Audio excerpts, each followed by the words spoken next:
ചാപ്റ്ററിലേക്ക് പോവുകയാണ്. നമ്മുടെ ചാപ്റ്ററിന്റെ പേര് ഇലക്ട്രോ മാഗ്നറ്റിക് ഇൻഡക്ഷൻ.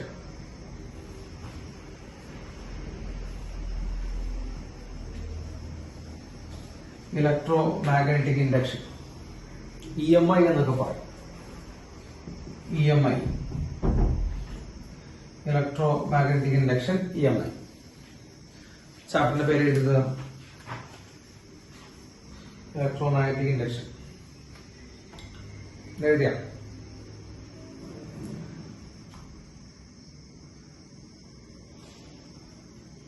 യെസ്. നമ്മൾ ആദ്യമായിട്ട് പഠിക്കേണ്ടത്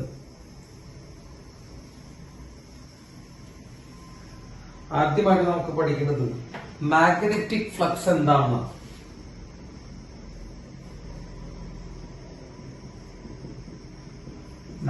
magnetic flux 5B, magnetic flux എന്താണെന്ന് നമ്മൾ പറയാൻ പോവാം. നമ്മൾ ഇലക്ട്രിക് ഫ്ലക്സ് എന്താണെന്ന് പറഞ്ഞതാണ്, ഓർമ്മയുണ്ടാവോ എന്ന് എനിക്കറിയില്ല. നമ്മളത് പറഞ്ഞിട്ടുണ്ടായിരുന്നു ഇലക്ട്രിക് ഫ്ലക്സ് എന്താണെന്ന്. അപ്പൊ ഇലക്ട്രിക് ഫ്ലക്സ് നമ്മൾ പറഞ്ഞതാണ്, അപ്പൊ ഓർമ്മയില്ലാത്തവരുണ്ടാവാം. അപ്പൊ ജസ്റ്റ് ഒന്ന് പറയാം, അത് തന്നെയാണ് മാഗ്നറ്റിക് ഫ്ലക്സ്. അവിടെ ഇലക്ട്രിക് ഫീൽഡിന് പകരം ഇലക്ട്രിക് ഫീൽഡ് ലൈൻസിന് പകരം മാഗ്നറ്റിക് ഫീൽഡ് ലൈൻസ് ആവുന്നുള്ളൂ. ആ ഒറ്റ വാക്കിലെ വ്യത്യാസമുള്ളൂ, ബാക്കി എല്ലാ സാധനവും സെയിമാണ്. അതാണ് ഇലക്ട്രിക് ഫ്ലക്സ് പഠിച്ചവര് മാഗ്നറ്റിക് ഫ്ലക്സ് പഠിക്കണ്ട. ആ കൂടി ഇലക്ട്രിക് ഫീൽഡ് ലൈൻസ് എന്നതിന് പകരം മാഗ്നറ്റിക് ഫീൽഡ് ലൈൻസ് എന്ന് എഴുതിയാൽ മതി. യെസ്, അതന്നെ EA cos θ നമ്മൾ പഠിച്ചത് അതന്നെ. യെസ്, അപ്പോ എന്താണ് magnetic flux? It is the number of field lines, it is the number of magnetic field lines. എഴുതിക്കൊണ്ടാ, വലിയ കാര്യമായിട്ട് എക്സ്പ്ലെയിൻ ചെയ്യില്ല, കാരണം ഇത് ഇലക്ട്രിക് ഫ്ലക്സിൽ എക്സ്പ്ലെയിൻ ചെയ്തിട്ടുള്ള. It is the number of magnetic field lines passing through a given perpendicular area. This is the number of field lines, or it is a physical quantity. അത് അങ്ങനെ പറയാണ് കുറച്ചുകൂടി നല്ലത്. Physical quantity which gives an idea about. അതൊക്കെ നമ്മൾ electric ഫ്ലക്സിൽ എഴുതിയിട്ടുണ്ടായിരുന്നു അല്ലെ. Physical quantity which gives an idea about the number of magnetic field lines passing through a given perpendicular area. ഒരു perpendicular ആയിട്ടുള്ള ഏരിയയിൽ കൂടെ കടന്നു പോകുന്ന മാഗ്നറ്റിക് ഫീൽഡ് ലൈൻസിന്റെ എണ്ണം.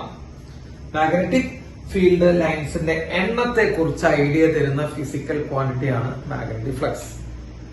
So magnetic flux is a physical quantity which gives an idea about the number of magnetic field lines passing through a given perpendicular area. ഇതേ ഒരു ditto electric field lines പഠിച്ചിട്ടുള്ളതാണ്.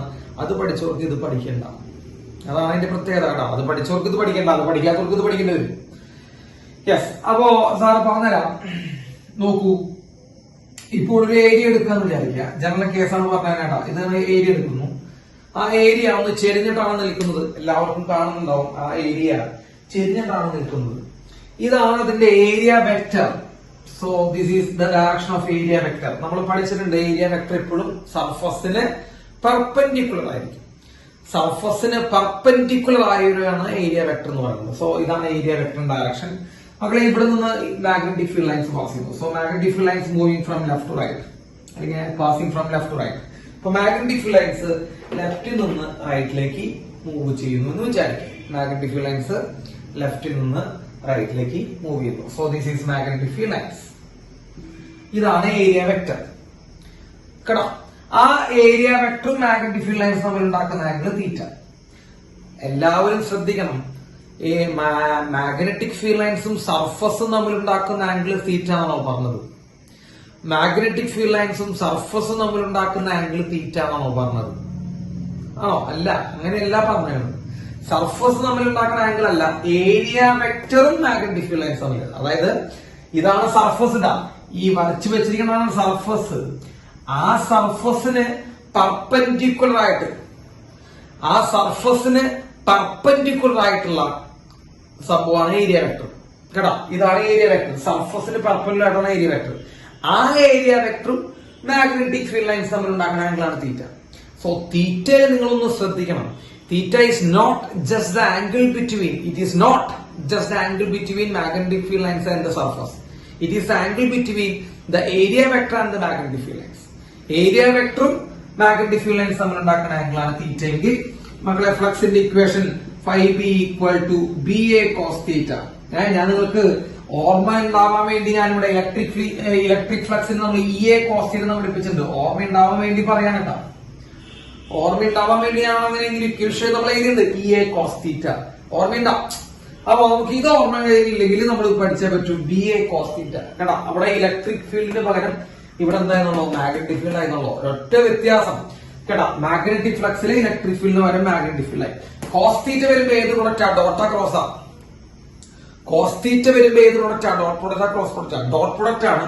So magnetic flux equal to B dot എന്ന് എഴുതാം. ശരിക്കും കേട്ടോ, B dot എന്ന് എഴുതാം. Magnetic flux equal to B dot. മക്കളത് scalar ക്വാണ്ടിറ്റിയാ. ശ്രദ്ധിക്കണം, സ്കേലാർ ക്വാണ്ടിറ്റിയാണ് magnetic flux. So magnetic flux is a scalar quantity. അതില് ഡോട്ട് പ്രൊഡക്റ്റ് വരുമ്പോ തന്നെ നമുക്കറിയാം അത് സ്കേലാർ ആയിരിക്കും. അതിന് ഡയറക്ഷൻ ഇല്ല, അതിന് ആരം മാത്രമുള്ളൂ, മാഗ്നിറ്റ്യൂഡ് മാത്രമുള്ളൂ. യൂണിറ്റ് നമ്മൾ പറയുന്നത് വെബറാണ്. വെബർ യൂണിറ്റ് നമ്മൾ പറയുന്നത് വെബറാണ് കേട്ടോ. വെബർ എന്നാണ് യൂണിറ്റിനെ പറയുന്ന പേര്. ഇപ്പൊ മാഗ്നറ്റിക് ഫ്ലക്സിന്റെ യൂണിറ്റ് വെബറാണ്. ഓക്കെ, മാഗ്നറ്റിക് ഫ്ലക്സിന്റെ യൂണിറ്റ് വെബറാണ്. കിട്ടിയ?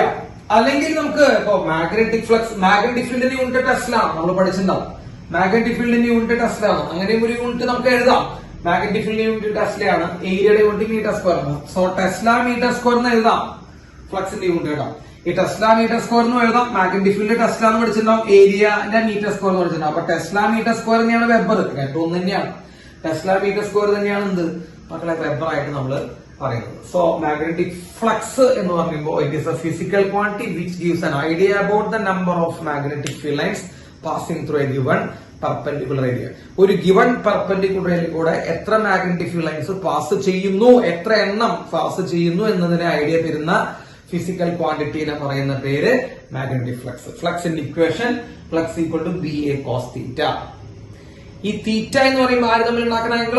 തീറ്റ എന്ന് പറയുമ്പോൾ മാഗ്നറ്റിക് ഫീൽഡ് ലൈൻസും ഏരിയ വെക്ടറും നമ്മൾ ഉണ്ടാക്കുന്ന ആംഗിൾ തീറ്റ. അവിടെ വരച്ചു വെച്ചിട്ടുണ്ട് കേട്ടോ, തെറ്റ് വരാതിരിക്കാൻ വരച്ചു വെച്ചിട്ടുണ്ട്. മാഗ്നറ്റിക് ഫീൽഡ് ലൈൻസും ഏരിയ വെക്ടറും നമ്മൾ ഉണ്ടാക്കുന്ന ആംഗിൾ തീറ്റ. കോസ് വന്നാണ് ഡോട്ട് പ്രൊഡക്റ്റ് ആയി.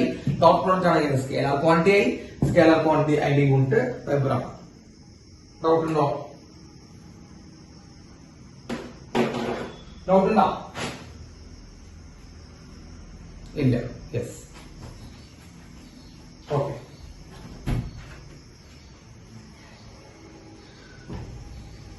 അടുത്തത്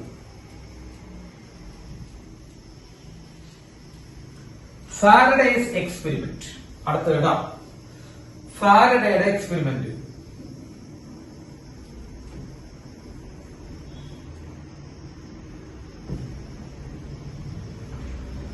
അടുത്തത് നമുക്ക് പറയാം ഫാരഡേയുടെ എക്സ്പെരിമെന്റ്.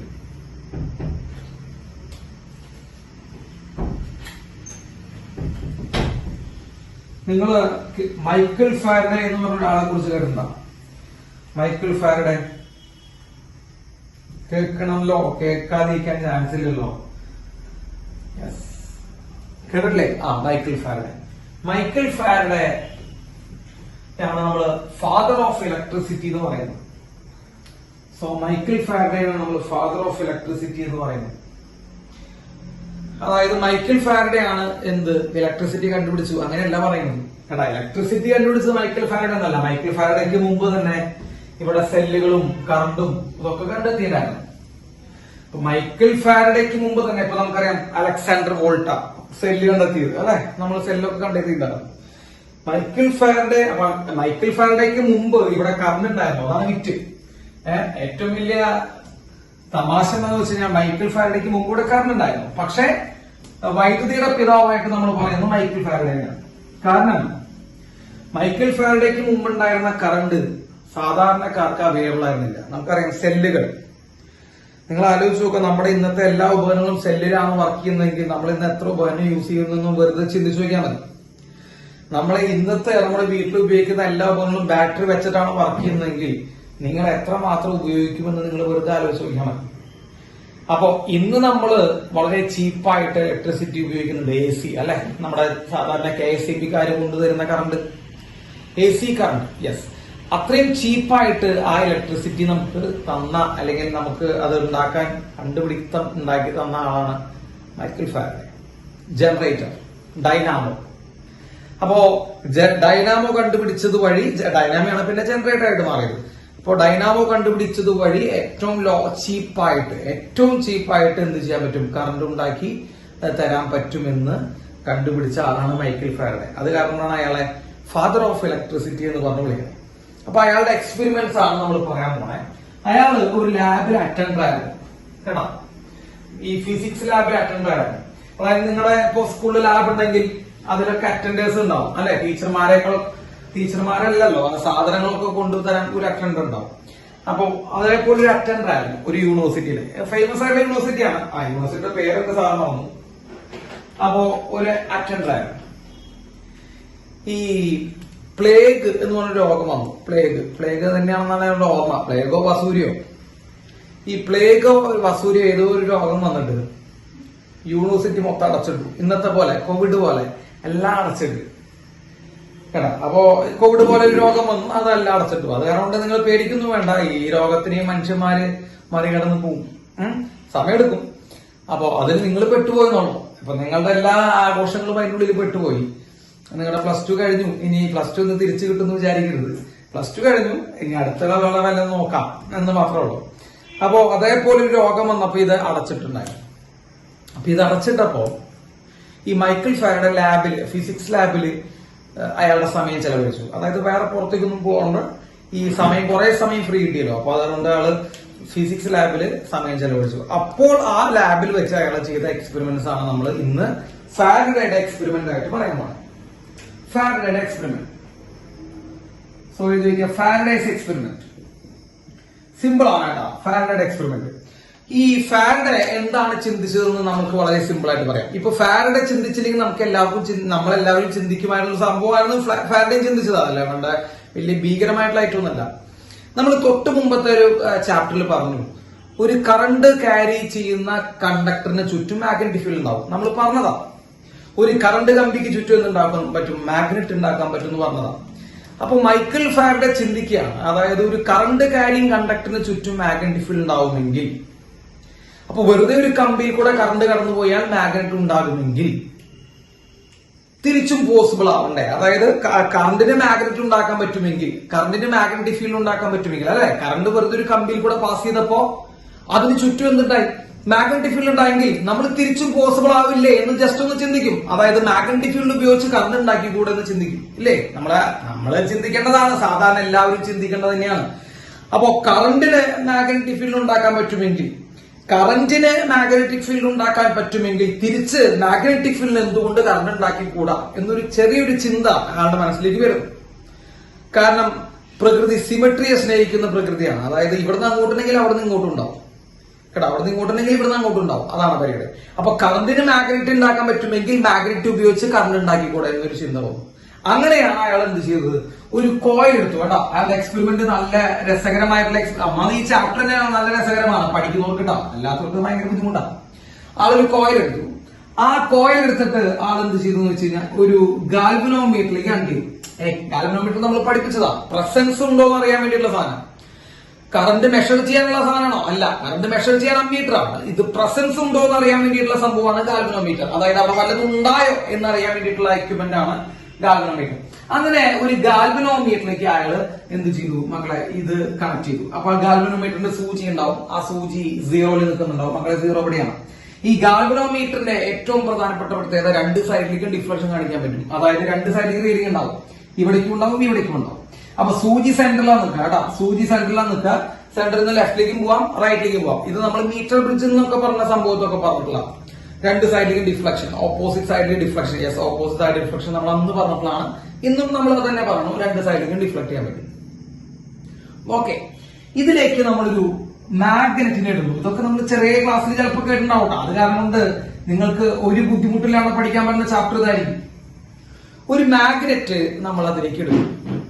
ഇപ്പൊ നമ്മൾ നോക്കിയേ, നമ്മൾ ഇട്ടിരിക്കുന്ന മാഗ്നറ്റ് നോർത്ത് പോളാണ് അടിയിലേക്ക്, സൗത്ത് പോൾ മുകളിലേക്കാണ്. ആ ഫോർമാറ്റിലാണ് ഇട്ടിരിക്കുന്നത്. നോർത്ത് അടിയിലേക്ക് സൗത്ത് മുകളിലേക്ക് നിൽക്കുന്ന ഒരു ഫോർമാറ്റിൽ നമ്മൾ ഈ മാഗ്നറ്റ് ഇതിന്റെ ഉള്ളിൽ കൂടെ ഇങ്ങനെ ഇട്ടു. മക്കളെ ഇതിന്റെ ഉള്ളിൽ കൂടെ ഇടുമ്പോൾ മാഗ്നറ്റ് ഇതിന്റെ ഉള്ളിൽ കൂടെ ഇങ്ങനെ കടന്നു പോകാന്ന് വിചാരിക്കുക. മാഗ്നറ്റ് ഈ കോയിലിന്റെ ഉള്ളിൽ കൂടെ എന്ത് ചെയ്യുന്നുണ്ട്, കടന്നു പോകുമ്പോൾ ഈ ഗാൽവനോമീറ്ററിലെ സൂചി ഒരു സൈഡിലേക്ക് ഡിഫ്ലക്ട് ചെയ്തു. ഗാൽവനോമീറ്ററിന്റെ സൂചി സപ്പോസ് റൈറ്റ് സൈഡിലേക്ക് ഡിഫ്ലക്ട് ചെയ്തു. അപ്പൊ ഗാൽവനോമീറ്ററിന്റെ സൂചി റൈറ്റ് സൈഡിലേക്ക് ഡിഫ്ലക്ട് ചെയ്ത എന്താ അർത്ഥം? അവിടെ കറണ്ട് ഉണ്ടായി അല്ലെ? അവിടെ കറണ്ട് ഉണ്ടായി, അതാണല്ലോ ഡിഫ്ലക്ഷൻ വന്നത്. അപ്പൊ വെറുതെ ഒരു കോയിലിന്റെ ഉള്ളിൽ കൂടെ, വെറുതെ ഒരു കോപ്പർ കോയിലിന്റെ ഉള്ളിൽ കൂടെ നമ്മൾ എന്ത് ചെയ്തു? ഒരു മാഗ്നറ്റ് ഇട്ടപ്പോ എന്ത് സംഭവിച്ചു? അപ്പൊ തന്നെ കറണ്ട് ഉണ്ടായി. ഈ മാഗ്നറ്റ് എവിടേക്കാ മൂവ് ചെയ്തത്? ആലോചിച്ച് നോക്കി. ഈ മാഗ്നറ്റ് എവിടേക്കാ മൂവ് ചെയ്തത്? ഈ മാഗ്നറ്റ് താഴേക്കാണ് മൂവ് ചെയ്തത്. ഏത് പോളാണ് അടിയിലേക്ക് നിൽക്കണ്ടായിരുന്നത്? North pole. ഇതൊക്കെ ജസ്റ്റ് ഒന്ന് ഓർമ്മിച്ച് വെക്കട്ടാ. ഇപ്പൊ നോർത്ത് പോളാണ് അടിയിലേക്ക് നിൽക്കണ്ടായിരുന്നത്. ഈ മാഗ്നറ്റ് താഴേക്കാണ് മൂവ് ചെയ്തത്. ഗാൽവനോമീറ്ററിന്റെ സൂചി അവിടേക്ക് ഡിഫ്ലക്ട് ചെയ്തു, റൈറ്റ് സൈഡിൽ ഡിഫ്ലക്ട് ചെയ്തു. ഇനിയിപ്പോ സപ്പോസ് ഇത് സൗത്ത് പോൾ ആയിരുന്നെങ്കിലോ മക്കളെ, അടിയിൽ സൗത്ത് പോളും മുകളിൽ നോർത്ത് പോളും, അതായത് തലതിരിച്ചിട്ടാണ് മാഗ്നറ്റ് വെച്ച് നമ്മൾ ഇടുന്നെങ്കിൽ, തലതിരിച്ച മാഗ്നറ്റ് ആണ് നമ്മൾ ഇടുന്നെങ്കിൽ, ഇപ്പോ മാഗ്നറ്റിന്റെ പോൾസ് മാറ്റി. അപ്പൊ നേരത്തെ റൈറ്റ് സൈഡിലേക്ക് ഡിഫ്ലക്ട് ചെയ്ത സൂചി ഇപ്പൊ എവിടേക്ക് ഡിഫ്ലക്ട് ചെയ്യും? ലെഫ്റ്റ് സൈഡിലേക്ക് ഡിഫ്ലക്ട് ചെയ്യും. ഇത്രേ ഉള്ളൂ, ലെഫ്റ്റ് സൈഡിലേക്ക് ഡിഫ്ലക്ട് ചെയ്യും. അപ്പൊ മാഗ്നറ്റിന്റെ പോള് മാറ്റി കഴിഞ്ഞാൽ അപ്പൊ തന്നെ എന്ത് മാറി? കറണ്ടിന്റെ ഡയറക്ഷൻ മാറിയെന്ന് ഫാരഡെ മനസ്സിലാക്കി. അപ്പൊ മാഗ്നറ്റിന്റെ പോള് മാറ്റിയപ്പോൾ കറണ്ടിന്റെ ഡയറക്ഷൻ മാറി. മാഗ്നറ്റിന്റെ പോള് മാറിയപ്പോൾ കറണ്ടിന്റെ ഡയറക്ഷൻ മാറി കേട്ടാ. അപ്പൊ നേരത്തെ നോർത്ത് പോൾ അടിയിലായിരുന്നു, സൗത്ത് പോൾ മുകളിലായിരുന്നു, റൈറ്റ് സൈഡിലേക്ക് ഡിഫ്ലക്ട് ചെയ്തു. ഇപ്പൊ സൗത്ത് പോൾ അടിയിലാണ്, നോർത്ത് പോൾ മുകളിലേക്ക്, ലെഫ്റ്റ് സൈഡിലേക്ക് ഡിഫ്ലക്ട് ചെയ്തു. ഇനി ഇപ്പോ അത് എവിടേക്കാ പോണേ? ഇപ്പൊ ലെഫ്റ്റ് സൈഡിലേക്ക് ഡിഫ്ലക്ട് ചെയ്താണ് അല്ലെ? യെസ്. അപ്പൊ സാർ റൈറ്റ് സൈഡ് മാറ്റി വയ്ക്കാണ് കേട്ടാ. ഇപ്പൊ ലെഫ്റ്റ് സൈഡിലേക്ക് ഡിഫ്ലക്ട് ചെയ്താണ്, കാരണം സൗത്ത് പോൾ അടിയിലേക്കാണ് നമ്മൾ അങ്ങനെ പോയിക്കൊണ്ടിരിക്കുക. ഈ മാഗ്നറ്റിന്റെ മുകളിലേക്ക് ഇപ്പൊ മാഗ്നറ്റ് എവിടേക്കാ പോണേ? താഴേക്കാ പോണേ അല്ലെ? ഇപ്പൊ മാഗ്നറ്റ് താഴേക്കാ പോണേ. ഈ മാഗ്നറ്റ് നമ്മൾ മുകളിലേക്ക് കൊണ്ടുപോകുമ്പോൾ എന്ത് സംഭവിക്കും മക്കളെ? ഈ ഡിഫ്ലക്ഷൻ ഇപ്പൊ ലെഫ്റ്റ് സൈഡിൽ ഡിഫ്ലക്ട് ചെയ്ത സാധനം എന്ത് ചെയ്തു? റൈറ്റ് സൈഡിൽ ഡിഫ്ലക്ട് ചെയ്തു. മാഗ്നറ്റിന്റെ മുകളിലേക്ക് കൊണ്ടുപോകും. അതായത് മാഗ്നറ്റിന്റെ ഡയറക്ഷൻ മാറ്റിയാൽ, പോള് മാറ്റിയാൽ ഡിഫ്ലക്ഷൻ മാറുന്നു മനസ്സിലായി. ഇപ്പൊ നോർത്ത് പോൾ അടിയിലേക്കാവുമ്പോൾ റൈറ്റ് സൈഡിലേക്ക് ആണെങ്കിൽ സൗത്ത് പോൾ അടിയിലേക്കാവുമ്പോൾ അവിടേക്ക് കൂടാ. നോർത്ത് പോൾ അടിയിലേക്കാവുമ്പോൾ റൈറ്റ് സൈഡിലേക്ക് ഡിഫ്ലക്ഷൻ വന്നെങ്കിൽ സൗത്ത് പോൾ അടിയിലേക്ക് പോകുമ്പോൾ എന്ത് സംഭവിക്കും? ലെഫ്റ്റിലേക്ക് ഡിഫ്ലക്ഷൻ വരും. അപ്പൊ പോള് മാറ്റിക്കഴിഞ്ഞാൽ എന്ത് മാറും? ഡിഫ്ലക്ഷൻ മാറും. അതൊന്ന്. ഇനി മാഗ്നറ്റ് താഴേക്കിടുമ്പോ മക്കളെ, മാഗ്നറ്റ് താഴേക്കിടുമ്പോ റൈറ്റ് സൈഡിലേക്ക് ഡിഫ്ലക്ഷൻ വന്നേ മുകളിലേക്ക് കൊണ്ടുപോകുമ്പോ അപ്പൊ എന്തിലേക്ക് വരും? താഴേക്കിടുമ്പോ റൈറ്റ് സൈഡിലേക്ക് ആണെങ്കിൽ മുകളിലേക്ക് പോകുമ്പോ എന്തിലേക്ക് വരും? ലെഫ്റ്റ് സൈഡിലേക്ക് ഡിഫ്ലക്ഷൻ വരും. അപ്പോ ഈ ഡിഫ്ലക്ഷൻ, അതായത് ഡയറക്ഷൻ ഓഫ് കറണ്ട് മാറ്റാൻ ഒന്നെങ്കിൽ എന്ത് ചെയ്താൽ മതി? ഡയറക്ഷൻ ഓഫ് കറണ്ട് മാറ്റാൻ ഒന്നെങ്കിൽ പോൾ റിവേഴ്സ് ചെയ്യുക, അതായത് പോളുകൾ മാറ്റി കൊടുക്കുക. അല്ലെങ്കിൽ എന്ത് ചെയ്യുക? മോഷൻ, അതായത് മാഗ്നറ്റിന്റെ ചലനം മാറ്റി കൊടുക്കുക, ഡയറക്ഷൻ മാറ്റി കൊടുക്കുക. താഴേക്ക് പോകുന്നതിന് പകരം മുകളിലേക്ക് കൊണ്ടുകഴിഞ്ഞാൽ ഈ ഡയറക്ഷൻ മാറും. സംശയം ഉണ്ടാവും. അപ്പൊ മൈക്കൽ ഫാരഡയ്ക്ക് സ്വാഭാവികമായിട്ടും ഒരു ഡൗട്ട്. മൈക്കൽ ഫാരഡെ എന്ത് ചെയ്തു? ഇപ്പോ ആള് ചിന്തിക്കുകയാണ്, ഇപ്പൊ ഒരു കറണ്ട് ഒരു കോയിലിൽ കൂടെ ഒരു മാഗ്നറ്റ് ഇട്ടപ്പോ കറണ്ട് ഉണ്ടായി. ഒരു കോയിലിൽ കൂടെ ഒരു മാഗ്നറ്റ് കടത്തി വിട്ടപ്പോൾ അവിടെ നിന്നുണ്ടായി, കറണ്ട് ഉണ്ടായി. അപ്പൊ മൈക്കൽ ഫാരഡയ്ക്ക് ഒരു ഡൗട്ട്, ഇതിപ്പോ ഈ കോയിലും മാഗ്നറ്റും മാത്രം മതിയോ എന്നൊരു ഡൗട്ട് വരുന്നു. അപ്പൊ അങ്ങനെ ഒരു ഡൗട്ടിന് വേണ്ടിയിട്ട് അയാൾ എന്ത് ചെയ്തു? ആ ഒരു ഡൗട്ട് കൂടി ക്ലാരിഫൈ ചെയ്യാൻ വേണ്ടി അയാൾ എന്ത് ചെയ്തു എന്ന് വെച്ച് കഴിഞ്ഞാൽ, ഇതിന്റെ ഉള്ളില് ഈ കോയിലിനുള്ളിൽ മാഗ്നറ്റ് വെറുതെ വെച്ചു. മക്കളെ മനസ്സിലായ? കോയിലിനുള്ളിൽ മാഗ്നറ്റ് വെറുതെ വെച്ചു, അതായത് മൂവ് ചെയ്യിക്കാണ്ട് ഈ കോയിലിനുള്ളിൽ മാഗ്നറ്റിനെ കൊണ്ട് വെറുതെ വെച്ചു. അങ്ങനെ വെറുതെ ഒരു മാഗ്നറ്റ് കോയിലിനുള്ളിൽ വെച്ചപ്പോ യാതൊരുവിധ കറണ്ട് ഉണ്ടായില്ല. അപ്പൊ മൈക്കൽ ഫാരഡയ്ക്ക് മനസ്സിലായി, വെറുതെ ഒരു കോയിലും വെറുതെ ഒരു മാഗ്നറ്റും ഉണ്ടായാൽ മതിയോ? വെറുതെ ഒരു കോയിലും വെറുതെ ഒരു മാഗ്നറ്റ് ഉണ്ടായ കറണ്ട് ഉണ്ടാവോ? ഇല്ല. അവര് മൂവ് ചെയ്യണം കേട്ടോ. അതാണ്. അപ്പൊ 3 കാര്യങ്ങളാണ് വേണ്ടത്. മാഗ്നറ്റ് വേണം, കോയിൽ വേണം, അവർ തമ്മിൽ മൂവ്മെന്റ് വേണം. റിലേറ്റീവ് മോഷൻ എന്നുള്ള വാക്കാണ് സാറ് യൂസ് ചെയ്യുക. അതാണ് കറക്റ്റ്. വെറുതെ മൂവ്മെന്റ് എന്ന് പറയുന്നതല്ല കറക്റ്റ്. റിലേറ്റീവ് മോഷൻ ഉണ്ടാവണം. അപ്പൊ മാഗ്നറ്റും കോയിലും തമ്മിൽ ആ വാക്ക് സാർ എഴുതി വെക്കാം. റിലേറ്റീവ് മോഷൻ ഉണ്ടാവണം എന്ന് ആര് കണ്ടെത്തി? ഫാരഡെ കണ്ടെത്തി. Relative motion. അപ്പൊ റിലേറ്റീവ് മോഷൻ ഉണ്ടെങ്കിൽ എന്ത് സംഭവിക്കും മക്കളെ? അവിടെ EMF ഉണ്ടാകും, കറണ്ട് ഉണ്ടാകുമെന്ന് മനസ്സിലായി കേട്ടോ. അപ്പോ മാഗ്നറ്റിന്റെ പോൾസ് മാറ്റി കഴിഞ്ഞു കഴിഞ്ഞാൽ കറണ്ടിന്റെ ഡയറക്ഷൻ മാറും. മാഗ്നറ്റിന്റെ മോഷന്റെ ഡയറക്ഷൻ മാറ്റി കഴിഞ്ഞാൽ കറണ്ടിന്റെ ഡയറക്ഷൻ മാറും. മാഗ്നറ്റ് വെറുതെ അതിൻ്റെ ഉള്ളിൽ വെച്ച് കഴിഞ്ഞാൽ കറണ്ട് ഇല്ല. വെറുതെ വെച്ച് കഴിഞ്ഞാൽ ഇതിന്റെ ഉള്ളിൽ എന്തില്ല? കറണ്ട് ഇല്ല. എല്ലാവർക്കും മനസ്സിലാവുന്ന രീതിയിലാണ് പറയുന്നത് കേട്ടോ. ഇത് വലിയ ഭീകരമായിട്ടുള്ള ടോപ്പിക്കോ ഭീകരമായിട്ടുള്ള ചാപ്റ്റർ ഒന്നല്ല, ആർക്കും മനസ്സിലാക്കാൻ പറ്റുന്ന ചാപ്റ്റർ. വെറുതെ വെച്ച് കഴിഞ്ഞാൽ കറണ്ട് ഇല്ല. അപ്പോ സാറ് യൂസ് ചെയ്ത റിലേറ്റീവ് മോഷൻ എന്നാ പറഞ്ഞത്. ഇപ്പോ ഞാനൊരു എക്സാമ്പിൾ കാണിച്ചു തരാം. നോക്കിയേ. ഇപ്പോ നോക്കട്ടെ, എല്ലാവരും നോക്ക്. ഇവിടെ ഒരു കോയിൽ ഉണ്ട്.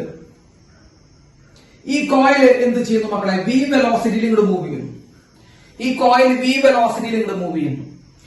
ഇവിടെ ഒരു മാഗ്നറ്റ് ഉണ്ട്, നോർത്ത് സൗത്ത്. ആ മാഗ്നറ്റും വി വെലോസിറ്റിയിൽ മൂവ് ചെയ്യുന്നു. ആലോചിച്ച് കാണണം, കോയിലും മാഗ്നറ്റും വി വെലോസിറ്റിയിലാണ് മൂവ് ചെയ്യുന്നത്. So both are moving with the same velocity in the same direction. നിങ്ങൾ അവിടെ വരച്ച് കാണിച്ചിട്ടുണ്ട് സാർ, കണ്ടോ? മനസ്സിലാക്കി പഠിക്കുകയാണ് ലക്ഷ്യം. ഒരു കോയിൽ റൈറ്റ് സൈഡിലേക്ക് മൂവ് ചെയ്യുന്നു, ഒരു മാഗ്നറ്റും ലെഫ്റ്റ് സൈഡിലേക്ക് മൂവ് ചെയ്യുന്നു. സെയിം ഡയറക്ഷനിലോട്ട് മൂവ് ചെയ്യുന്നു, വി വെലോസിറ്റിയിലാണ് മൂവ് ചെയ്യുന്നത്. നമ്മൾ റിലേറ്റീവ് വെലോസിറ്റി +1 പഠിച്ചിട്ടില്ല. സെയിം ഡയറക്ഷനിലോട്ട് മൂവ് ചെയ്യുന്നതിന്റെ റിലേറ്റീവ് വെലോസിറ്റി കണ്ടുപിടിക്കാൻ മൈനസ് ചെയ്യണം എന്നാണ് പഠിച്ചത്. ഓർമ്മയുണ്ടാവോ എന്ന് എനിക്ക് അറിയില്ല, നിങ്ങൾക്ക് അങ്ങനെ ഓർമ്മയുണ്ടാവേണ്ടതാണ്. കാരണം റിലേറ്റീവ് വെലോസിറ്റി ഒക്കെ തുടക്കത്തിൽ നമ്മൾ വളരെ ഗംഭീരമായിട്ട് പഠിച്ചിട്ടുള്ളതാണ് +1. അപ്പോ ഒരേ ഡയറക്ഷനിലോട്ട് മൂവ് ചെയ്യുന്ന വെലോസിറ്റികളുടെ റിലേറ്റീവ് കണ്ടുപിടിക്കാൻ പറഞ്ഞാൽ മൈനസ് ചെയ്യണം.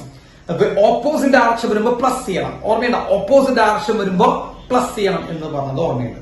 അപ്പൊ നിങ്ങളോട് ഞാൻ വളരെ സിമ്പിൾ ആയിട്ട് ചോദിക്കുകയാണ്, ഇവര് വി വെലോസിറ്റി മൂവ് ചെയ്യുന്നു, ഇവനും വി വെലോസിറ്റി മൂവ് ചെയ്യുന്നു. What is the relative velocity here? ഇവിടെ റിലേറ്റീവ് വെലോസിറ്റി എത്രയാണ്? ആലോചിച്ച് പറയണം. ഇവിടെ റിലേറ്റീവ് വെലോസിറ്റി എത്രയാണ്? ഇവിടെ റിലേറ്റീവ് വെലോസിറ്റി എത്രയാണ് മക്കളെ? ഇവിടുത്തെ റിലേറ്റീവ് വെലോസിറ്റി ആലോചിക്കണം. ഇത് വിയും സെയിം ഡയറക്ഷനിലോട്ടല്ലേ മൂവ് ചെയ്യണേ? അയ്യോ, ഇവര് രണ്ടുപേരും സെയിം ഡയറക്ഷനിലോട്ടല്ലേ മൂവ് ചെയ്യുന്നത്? ആണോ? ഈ രണ്ടുപേരും സെയിം ഡയറക്ഷനിലോട്ട് മൂവ് ചെയ്യുന്നു. സെയിം ഡയറക്ഷനിലോട്ട് മൂവ് ചെയ്യുമ്പോൾ മൈനസ് അല്ലടാ ചെയ്യണ്ടേ? സെയിം ഡയറക്ഷനിലോട്ട് മൂവ് ചെയ്യുമ്പോൾ റിലേറ്റീവ് വെലോസിറ്റി കണ്ടുപിടിക്കാൻ മൈനസ് അല്ലേ ചെയ്യേണ്ടത്? അല്ലേ? ആണ്. ഒന്ന് മൈനസ് ചെയ്തേ. വി മൈനസ് വി എത്രയാ? വി മൈനസ് വി എത്രയാ? V minus V 0. അപ്പൊ ഇവരുടെ റിലേറ്റീവ് വെലോസിറ്റി എത്രയാ? ഈ കേസിൽ റിലേറ്റീവ് വെലോസിറ്റി എത്രയാ? 0. ഇവര് തമ്മിൽ റിലേറ്റീവ് മോഷൻ ഉണ്ടോ? ഞാൻ ചോദിക്കുകയാണ്. ഈ കേസിൽ റിലേറ്റീവ് മോഷൻ ഉണ്ടോ മക്കളെ? ഈ കേസിൽ റിലേറ്റീവ് മോഷൻ ഉണ്ടോ? ഇല്ല. അപ്പോ റിലേറ്റീവ് മോഷൻ ഇല്ല, no relative motion. So relative motion ഇല്ല, വെട്ടിട്ടുണ്ടോ? റിലേറ്റീവ് മോഷൻ ഇല്ല. So no EMF. അതിനുള്ളിൽ EMF ഉണ്ടാവും മക്കളെ? EMF ഉണ്ടാവില്ല. അപ്പോ ഈ കേസിൽ EMF ഉണ്ടാവും മക്കളെ? ഈ കേസിൽ EMF ഉണ്ടാവില്ല. കാരണം എന്താ? ഈ കേസിൽ റിലേറ്റീവ് മോഷൻ ഇല്ല. എന്തുകൊണ്ട് റിലേറ്റീവ് മോഷൻ ഉണ്ടായില്ല? കാരണം രണ്ടുപേരും സെയിം ഡയറക്ഷനിലോട്ടാണ് മൂവ് ചെയ്യുന്നത്. ഇപ്പൊ രണ്ടുപേരും സെയിം ഡയറക്ഷനിലോട്ട് മൂവ് ചെയ്യുന്ന കാരണം കൊണ്ട് രണ്ടുപേരും സെയിം ഡയറക്ഷനിൽ സെയിം വെലോസിറ്റിയിൽ, കാരണം same velocity and same direction രണ്ടുമുണ്ട്. സെയിം ഡയറക്ഷനിലും സെയിം വെലോസിറ്റിയിലും മൂവ് ചെയ്യുന്ന കാരണം കൊണ്ട് റിലേറ്റീവ് വെലോസിറ്റി 0. അങ്ങനെയാണെങ്കിൽ അവിടെ കറണ്ട് ഇല്ല. അപ്പൊ ഞാൻ നിങ്ങളോട് പറഞ്ഞു തന്നത് എന്താ? ഒരു കോയിലും വേണം, ഒരു മാഗ്നറ്റും വേണം. 3 കാര്യങ്ങളാണ് വേണ്ടത്. ഒരു കോയിൽ വേണം, ഒരു മാഗ്നറ്റ് വേണം. അവര് തമ്മിൽ ഏത് മോഷൻ വേണം? വെറുതെ മോഷൻ എന്നാണോ പറഞ്ഞത്? അല്ല. അവര് തമ്മിൽ വെറുതെ ഒരു മൂവ്മെന്റ് ആണെന്നാണോ പറഞ്ഞത്? അല്ല. റിലേറ്റീവ് മോഷൻ വേണം. ഇപ്പൊ വെറുതെ മോഷൻ ആണെങ്കിൽ ഈ കേസിൽ വെറുതെ മോഷൻ ഉണ്ട് മക്കൾ. ഈ കേസിൽ മൂവ് ചെയ്യുന്നുണ്ടോ? സത്യമായിട്ട് ഞാൻ പറയുന്നു, ഈ കോയിലും ഈ മാഗ്നറ്റും മൂവ് ചെയ്യുന്നുണ്ട്, ഇല്ലേ? കോയിലും മാഗ്നറ്റും മൂവ് ചെയ്യുന്നുണ്ട്. പക്ഷെ റിലേറ്റീവ് മോഷൻ ഉണ്ടാ? ഇല്ല. കേട്ടാ, ഇവിടെ റിലേറ്റീവ് മോഷൻ ഇല്ല. കാരണം എന്താ? ഇവിടെ ഈക്വൽ വെലോസിറ്റിയിലാണ് മൂവ് ചെയ്യണത്. അപ്പൊ ഇവിടെ EMF ഇല്ല. അപ്പോ റിലേറ്റീവ് മോഷൻ വേണം, അതേപോലെ കോയില് വേണം, അതേപോലെ എന്ത് വേണം? മാഗ്നറ്റ് വേണം. മാഗ്നറ്റിന്റെ പോൾസ് റിവേഴ്സ് ചെയ്യുമ്പോൾ direction of current also get reversed. മാഗ്നറ്റിന്റെ ഡയറക്ഷൻ ഓഫ് ട്രാവലിംഗ് റിവേഴ്സ് ചെയ്യുമ്പോൾ current also get reversed. When magnet is placed inside the coil at rest, there is no EMF. So we require a coil and a magnetic field and a relative motion between these two. കേട്ടോ, അവര് തമ്മിൽ എന്ത് വേണം? Relative motion ഉണ്ടെങ്കിൽ അവിടെ EMF ഉണ്ടാകുമെന്ന് കണ്ടെത്തി. ഇതാണ് ഫാരഡേയുടെ എക്സ്പെരിമെന്റ്. കേട്ടോ മക്കളെ, ഇതാണ് ഫാരഡേയുടെ എക്സ്പെരിമെന്റ്. ബുദ്ധിമുട്ടുണ്ടോ? ബുദ്ധിമുട്ടുണ്ടോ? യെസ്, ഇല്ല. ഈ പോയിന്റ്സ് ഒക്കെ ഒന്ന് നോട്ട് ചെയ്യണം. ഏതൊക്കെ പോയിന്റ്സ് നോട്ട് ചെയ്യണം? മോഷൻ വേണം, കോയിൽ വേണം, മാഗ്നറ്റ് വേണം, റിലേറ്റീവ് മോഷൻ വേണം. 3 കാര്യങ്ങൾ വേണം. In order to produce a current or in order to produce any EMF, a coil and a magnet and a relative motion between these two needed. അത് വേണം. പിന്നെ when we reverse the direction of motion, EMF also get reversed. When we reverse the poles of the magnet, EMF, the direction of EMF also reversed, like the direction of current also reversed. When we place a magnet inside the coil at rest, there is no EMF. ഇത്രയും കാര്യങ്ങൾ ഒന്ന് not ചെയ്ത് വെക്കണം കേട്ടോ. ഇത്രയും points. Sir അവിടെ points എഴുതിയിട്ടില്ല, കാരണം അത് പരീക്ഷയ്ക്ക് ചോദിക്കാറില്ല. ഫാരഡയുടെ എക്സ്പെരിമെന്റ് എന്താണെന്ന് ഇതുവരെ ചോദിച്ചിട്ടില്ല. അതിനൊക്കെ നല്ല ക്വസ്റ്റ്യൻസ് വേറെ ചോദിക്കാനുണ്ട്, അതുകൊണ്ടാണ്. പക്ഷെ എന്തായാലും നമ്മൾ മനസ്സിലാക്കി വെച്ചുള്ള രീതിയിൽ നമ്മളവിടെ എഴുതി വെക്കണം. ഓക്കെ, നോട്ട് ചെയ്തോ.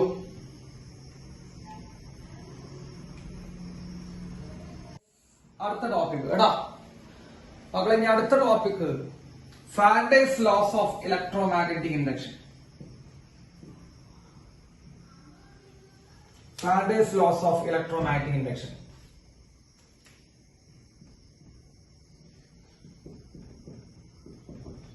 Faraday's laws of electromagnetic induction, അതാണ് ഇനി അടുത്ത ടോപ്പിക് ആയിട്ട് നമ്മൾ പറയാൻ പോകുന്നത്. ഹെഡിങ് എഴുതി പിടിക്കാം കേട്ടോ. Faraday's laws of EMI, electromagnetic induction. എഴുതിയാ? യെസ്. അപ്പോ മക്കളെ, ഫാരഡേ ഇങ്ങനെ കുറച്ച് എക്സ്പെരിമെന്റ് ഒക്കെ ചെയ്തിട്ട് ഈ സാധനങ്ങളൊക്കെ കണ്ടു. മറ്റേ ഗാൽവനോമീറ്റർ ഡിഫ്ലക്ട് ചെയ്യുന്നത് കണ്ടു. വെറുതെ വെച്ചപ്പോ ഗാൽവനോമീറ്റർ ഡിഫ്ലക്ട് ചെയ്തില്ല എന്ന് കണ്ടു. പോൾസ് റിവേഴ്സ് ചെയ്തപ്പോ അത് ഡിഫ്ലക്ഷൻ മാറി, ഡയറക്ഷൻ മാറിയതായിട്ട് കണ്ടു. പിന്നെ മാഗ്നറ്റിന്റെ ഡയറക്ഷൻ മാറ്റിയപ്പോ ഡിഫ്ലക്ഷൻ മാറിയതായിട്ട് കണ്ടു. ഇതൊക്കെ കണ്ടു കേട്ടോ. അപ്പോ ഇനി എന്ത് ചെയ്യണം? ഇനി ഈ ഫാരഡേയുടെ പേരിൽ ഈ നിയമം വരണമെങ്കിൽ ഫാരഡോട് ഫിസിക്സുകാർ തിരിച്ചങ്ങോട്ട് ചോദിക്കും, please just explain this things, എന്തുകൊണ്ടുണ്ടായി എന്ന് പറഞ്ഞു. ഇപ്പൊ നമ്മളത് കണ്ടു, നിങ്ങൾ എന്ത് ചെയ്യാണ്? ഇങ്ങനെ ഒരു എക്സ്പെരിമെന്റ് കണ്ടു എന്നതിന്റെ പേരിൽ നിങ്ങൾക്കൊന്നും തരില്ല. നിങ്ങൾ അത് മനസ്സിലാക്കണം. നിങ്ങൾ കുറെ എക്സ്പെരിമെന്റ് ചെയ്ത് നോക്കി, എനിക്ക് ഇതൊക്കെ കിട്ടിയെന്ന് പറഞ്ഞിട്ട് കാര്യമില്ല. അത് എന്തുകൊണ്ട് കിട്ടിയെന്ന് കൂടി എക്സ്പ്ലെയിൻ ചെയ്യാൻ പറ്റണം. അത് എങ്ങനെയാണ് അവിടെ കറണ്ട് ഉണ്ടായത്. അപ്പൊ ഫാരഡോട് സംശയം വേണ്ട, ഒറ്റ ചോദ്യം ആളുടെ മുമ്പിൽ വന്നുണ്ടാവും, എങ്ങനെയാണ് ഇവിടെ സംഭവം ഉണ്ടായത് എന്ന് ചോദിക്കും കേട്ടോ. അപ്പൊ എന്തുകൊണ്ടുണ്ടായി, അതാണ് ഈ ലോ കേട്ടോ. എന്തുകൊണ്ടുണ്ടായി എന്ന് പറയുന്നതാണ് ഈ ലോ എന്ന് പറയുന്നത്, Faraday's law of electromagnetic induction. വളരെ പ്രധാനപ്പെട്ടതാണ്, പരീക്ഷയ്ക്ക് ചോദിക്കാറുള്ളതാണ്. മക്കളെ, ഫാരഡേക്ക് രണ്ട് നിയമങ്ങളുണ്ട്. അതിൽ ഫസ്റ്റ് ലോ ആണ് നമ്മൾ ആദ്യം പറയാൻ പോണേ. Faraday's law of electromagnetic induction, first law. ഈ ഫസ്റ്റ് ലോ നമ്മൾ ചെറിയ ക്ലാസ്സിൽ പഠിച്ചിട്ടുള്ള, 10ാം ക്ലാസ്സിൽ നിങ്ങൾ പഠിച്ചിട്ടുള്ളതാണ്. അത് തന്നെയാണ് ഈ ലോ ആയിട്ട് വീണ്ടും ഫസ്റ്റ് ലോ ആയിട്ട് നമ്മൾ ഇവിടെ പറയുന്നത്. ഇതാണ് ഫസ്റ്റ് ലോ. ചിലപ്പോൾ നിങ്ങൾ പഠിച്ചിട്ടുണ്ടാവും, കേട്ടിട്ടുണ്ടാവും. ഇതേ സ്റ്റേറ്റ്മെന്റിനെ കേട്ടിട്ടുണ്ടാവും. whenever magnetic flux linked with a coil changes,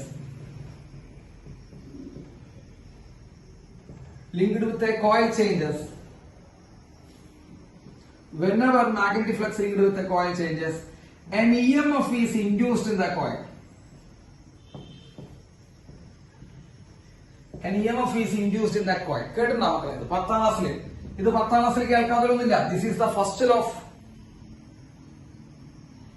yes, ഇത് നമ്മൾ കേട്ടിട്ടുണ്ടാവും. This is the first law of Faraday's law of electromagnetic induction. First law, whenever magnetic flux linked with a coil changes, an EMF is induced in the coil. ഏതാണ് പറഞ്ഞത്?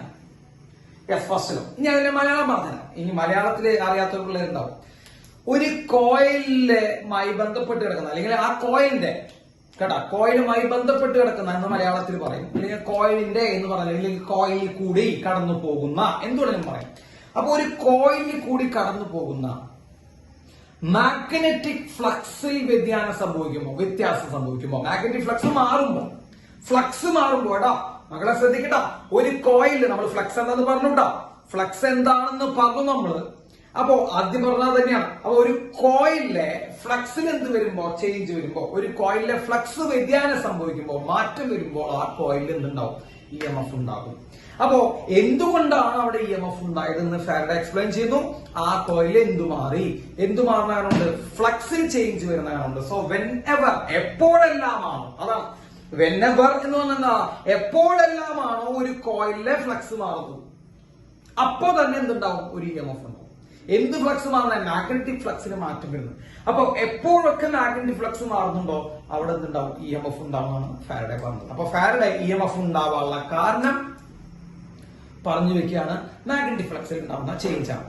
ഈ ഫാരഡേയുടെ ലോനെ, ഫാരഡേയുടെ നിയമത്തിനെ 99.99, അതായത് ഈ ഹാർപ്പിക്കിലുള്ള കീടാണുക്കൾ, ചത്തൊടുങ്ങുന്ന കീടാണുക്കളുടെ അത്രയും percentage ആൾക്കാരും തെറ്റിദ്ധരിച്ച് ആണ് പഠിച്ചു വെക്കുന്നത്. ഇപ്പോ നിങ്ങളും തെറ്റിദ്ധരിച്ചിട്ടാണ് പഠിച്ചു വെച്ചിട്ടുണ്ടാവുക, ഉറപ്പാണ് കേട്ടോ. കാരണം നിങ്ങൾ ഇങ്ങനെ പഠിച്ചു വെച്ചിട്ടുണ്ടാവും, EMF ഉണ്ടാകുന്നു. മക്കളെ EMF എന്ന് പറയുമ്പോൾ വോൾട്ടേജ് ആണ് കേട്ടോ. EMF എന്താണെന്ന് അറിയാത്ത മണ്ടന്മാര് ഇതിന്റെ ഉള്ളിൽ ഉണ്ടെന്ന് ഞാൻ വിചാരിക്കുന്നില്ല. ഒരു വോൾട്ടേജ്, യെസ്, EMF ഉണ്ടാകുന്നു.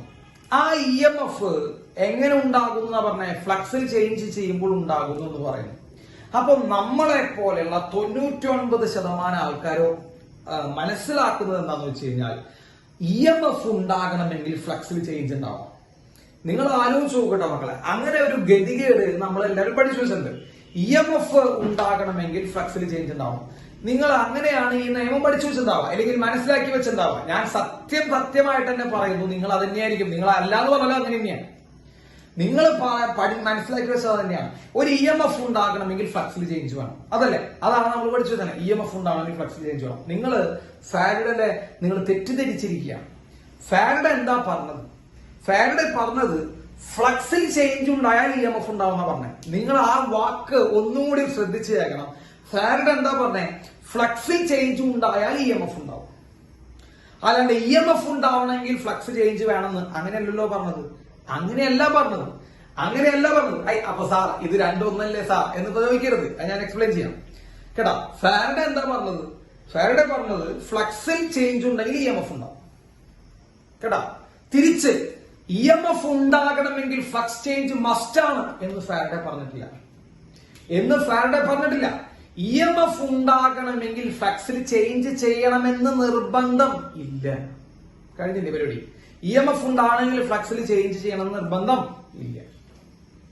ഫ്ലക്സിൽ ചേഞ്ച് വരാതെയും EMF ഉണ്ടാവാം. മനസ്സിലാവണ്ട, ഒന്ന് തല വികസിപ്പിക്കണണ്ട. ഫ്ലക്സിൽ ചേഞ്ച് വരാതെയും EMF ഉണ്ടാവാം.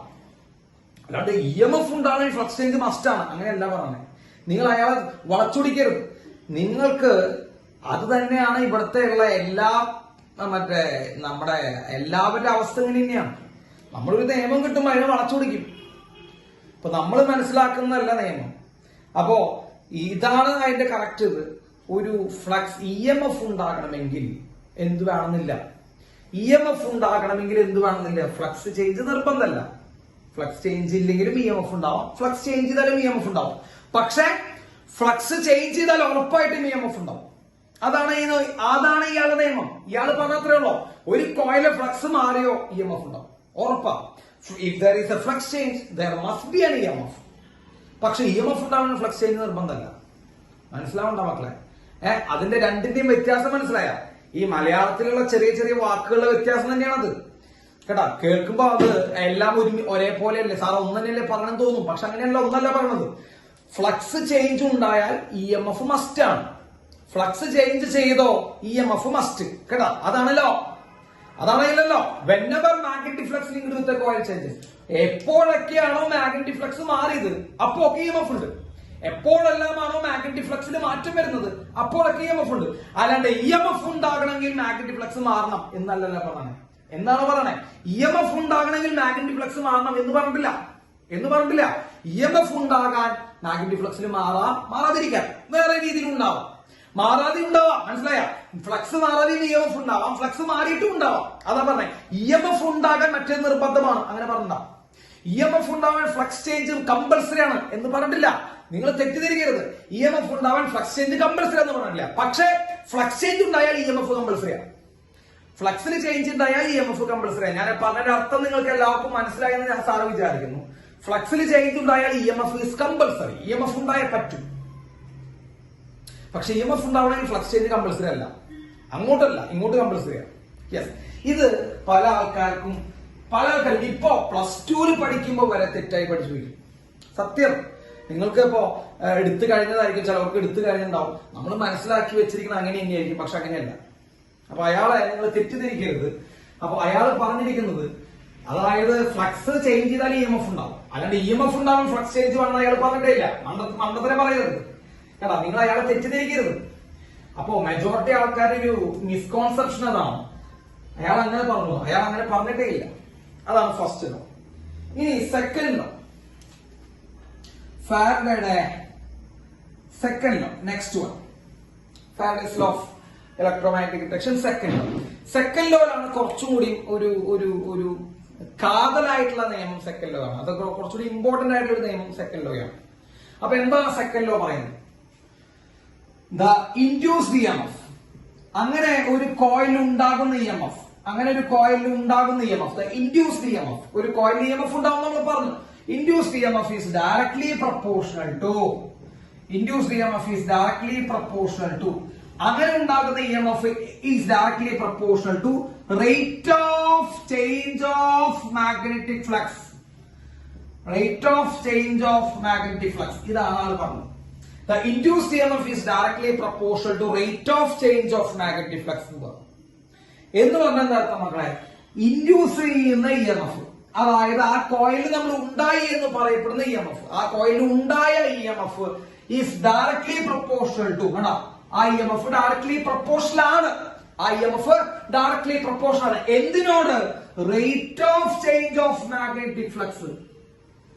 എന്തിനോട് directly proportional? Rate of change of magnetic flux, അതായത് മാഗ്നറ്റിക് ഫ്ലക്സിന്റെ ചേഞ്ചിന്റെ റേറ്റ്. ഇത് കേട്ടാ, മാഗ്നറ്റിക് ഫ്ലക്സിന്റെ ചേഞ്ചിന്റെ റേറ്റ്, മാഗ്നറ്റിക് ഫ്ലക്സിന്റെ ചേഞ്ചിന്റെ റേറ്റിന് എന്താണ്? ഡയറക്ട്ലി പ്രൊപ്പോർഷണൽ ആണ് EMF. ഇതാണ് അയാളുടെ രണ്ടാമത്തെ ഏറ്റവും ഇമ്പോർട്ടന്റ് ആയിട്ടുള്ള രണ്ടാമത്തെ ലോയാണ്. അപ്പോ EMF ഉണ്ടായി, ഫ്ലക്സിൽ ചേഞ്ച് വന്നു കഴിഞ്ഞാൽ EMF ഉണ്ടായി. അങ്ങനെ ഉണ്ടായ EMF ആ കോയിലുണ്ടായ ഫ്ലക്സിന്റെ ചേഞ്ചിന്റെ റേറ്റിന്, ഫ്ലക്സ് ചേഞ്ചിന് ഇങ്ങനെയല്ല കേട്ടോ, ഫ്ലക്സിന്റെ ചേഞ്ചിന്റെ നിരക്ക്, റേറ്റ് ബൈ ടൈം. നമ്മൾ പഠിപ്പിച്ചിട്ടുണ്ട് റേറ്റ് എന്ന് പറഞ്ഞാൽ ഡിവൈഡ് ബൈ ടൈം. സോ ഫ്ലക്സിന്റെ ചേഞ്ചിന്റെ റേറ്റിന് എന്ത് പ്രൊപ്പോർഷണൽ ആണ്? EMF പ്രൊപ്പോർഷണൽ ആണ്. സോ സാർ എഴുതുന്നു EMF is proportional to rate of change of flux. Rate of change of ഫ്ലക്സിന് ഡയറക്ട്ലി പ്രൊപ്പോർഷണൽ ആണ് EMF. EMF is proportional to rate of change of flux. ഈ റേറ്റ് എന്ന് പറഞ്ഞാൽ എന്താ അർത്ഥം മക്കളെ? റേറ്റ് എന്ന് പറഞ്ഞാൽ നമ്മളിപ്പോ പറഞ്ഞ റേറ്റ് എന്ന് പറയുമ്പോൾ divide by time, differentiating with respect to time. അങ്ങനെയുണ്ട് കേട്ടോ, differentiating with respect to time. ഓർമ്മയുണ്ട, differentiation with respect to time, അതാണ് റേറ്റ് കേട്ടോ. അങ്ങനെ ഒരു സംഭവം ഉണ്ട് കേട്ടോ. യെസ്, അതന്നെ. അപ്പോ ബൈ ടൈം എന്നാണ് അർത്ഥമുണ്ട് മക്കളെ. ബൈ ടൈം അത് റേറ്റ് തന്നെയാണ്. By time differentiation with respect to time, അതും റേറ്റ് തന്നെയാണ് കേട്ടോ. അപ്പൊ സാറ് ആ ഫോർമാറ്റിലേക്കാണ് എഴുതാൻ ശ്രദ്ധിക്കുന്നത്. അപ്പോ റേറ്റിന് പകരം സാറ് എഴുതുന്നു ഇങ്ങനെ എഴുതാം. ഞാൻ വേണമെങ്കിൽ എഴുതി വെച്ചാൽ EMF equal to, EMF equal to അല്ല, സോറി, പ്രൊപ്പോർഷണൽ ടു മക്കളെ റേറ്റിന് പകരം d∅/dt. കണ്ടോ, എഴുതി കൂടെ, differentiation with respect to time എന്ന് എഴുതിട്ടോ. d∅, എന്ന് പറയുമ്പോൾ ഫ്ലക്സ്, ഫ്ലക്സ് ആണ് ഫൈ കേട്ടോ. അപ്പൊ d∅ എന്ത് വെച്ച് ഡിഫറൻഷിയേറ്റ് ചെയ്യുക? ടൈം വെച്ച് ഡിഫറൻഷിയേറ്റ് ചെയ്യുക. ടൈം വെച്ച് ഡിഫറൻഷിയേറ്റ് ചെയ്യുന്നതിനെയാണ് റേറ്റ് എന്ന് പറയുന്നത്. ടൈം വെച്ച് ഡിഫറൻഷിയേറ്റ് ചെയ്യുന്നതിനെയാണ് നമ്മൾ വിളിക്കുന്നത് റേറ്റ് എന്ന് വിളിക്കുന്നത്. So EMF is proportional to d∅/dt. കിട്ടിയ? അല്ലെങ്കിൽ സാറിനെ എഴുതണം ഇങ്ങനെ ഒരു ഇക്വേഷൻ എഴുതിക്കോ, change in flux divide by time. ഇനി തീരെ പറ്റാത്തവർക്ക് ഇങ്ങനെ എഴുതാം, change in flux divide by time. Rate എന്ന് പറയുമ്പോൾ എന്താ അർത്ഥം മക്കളെ? Divide by time. ഇവിടെ കണ്ടാ ഡിവൈഡ് ബൈ ടൈം തന്നെയാണ്. കുറച്ച് സ്റ്റാൻഡേർഡ് ഡിഫറൻസിയേഷൻ ആണെന്നുള്ളത്. ഡിഫറൻസിയേഷനിൽ പഠിക്കുകയാണ് കുറച്ചുകൂടി നല്ലത്. അപ്പൊ എന്നുള്ള എഴുതാം EMF is proportional to d∅/dt, അല്ലെങ്കിൽ change in flux by time. മക്കളെ ബൈ ടൈം ഒരാളെ കാരണം അവിടെ റേറ്റ് വന്നിട്ടുണ്ട് അല്ലെ? ബൈ ടൈം ഒരാളെ കാരണം അവിടെ റേറ്റ് വന്നിട്ടുണ്ട്. യെസ്. അപ്പൊ EMF is equal to d∅/dt or change in flux divide by time. Yes, കിട്ടിയില്ലേ? then EMF is equal to proportionality sign പോയി ഈക്വൽ സൈൻ വരുമ്പോ, പ്രൊപ്പോർഷണാലിറ്റി സൈൻ പോയി ഈക്വൽ സൈൻ വരുമ്പോ we have to multiply with a constant. നമ്മൾ എന്ത് ചെയ്യണം? ഒരു constant കൊണ്ട് മൾട്ടിപ്ലൈ ചെയ്യണം. k into d∅/dt. we have to multiply with a constant that is k into d∅/dt. അപ്പൊ EMF ഈക്വൽ നമുക്ക് എന്ത് വരും മക്കളെ? k into d∅/dt വരും കേട്ടോ. k into d∅/dt. Experimentally non that, അതായത് നമ്മള് കുറെ എക്സ്പെരിമെന്റ് ചെയ്തിട്ട്, നമ്മളല്ല അവര് കുറെ എക്സ്പെരിമെന്റ് ചെയ്തിട്ട് നമുക്ക് മനസ്സിലായി ഈ കോൺസ്റ്റന്റ് ആയിട്ട് നമ്മൾ കൊണ്ടുവന്നിട്ടുള്ള കെയുടെ വാല്യൂ 1 ആണ്. കോൺസ്റ്റന്റ് ആയിട്ട് നമ്മൾ കൊണ്ടുവന്നിട്ടുള്ള കെയുടെ വാല്യൂ എത്രയാ? കോൺസ്റ്റന്റ് ആയിട്ട് നമ്മൾ കൊണ്ടുവന്നിട്ടുള്ള കെയുടെ വാല്യൂ എത്രയാണെന്ന് മനസ്സിലായി? 1 ആണെന്ന് മനസ്സിലായി. അപ്പോൾ ഈ ഇക്വേഷൻ നമ്മൾ എന്ത് ചെയ്തു? ഒന്ന് മാറ്റി എഴുതി.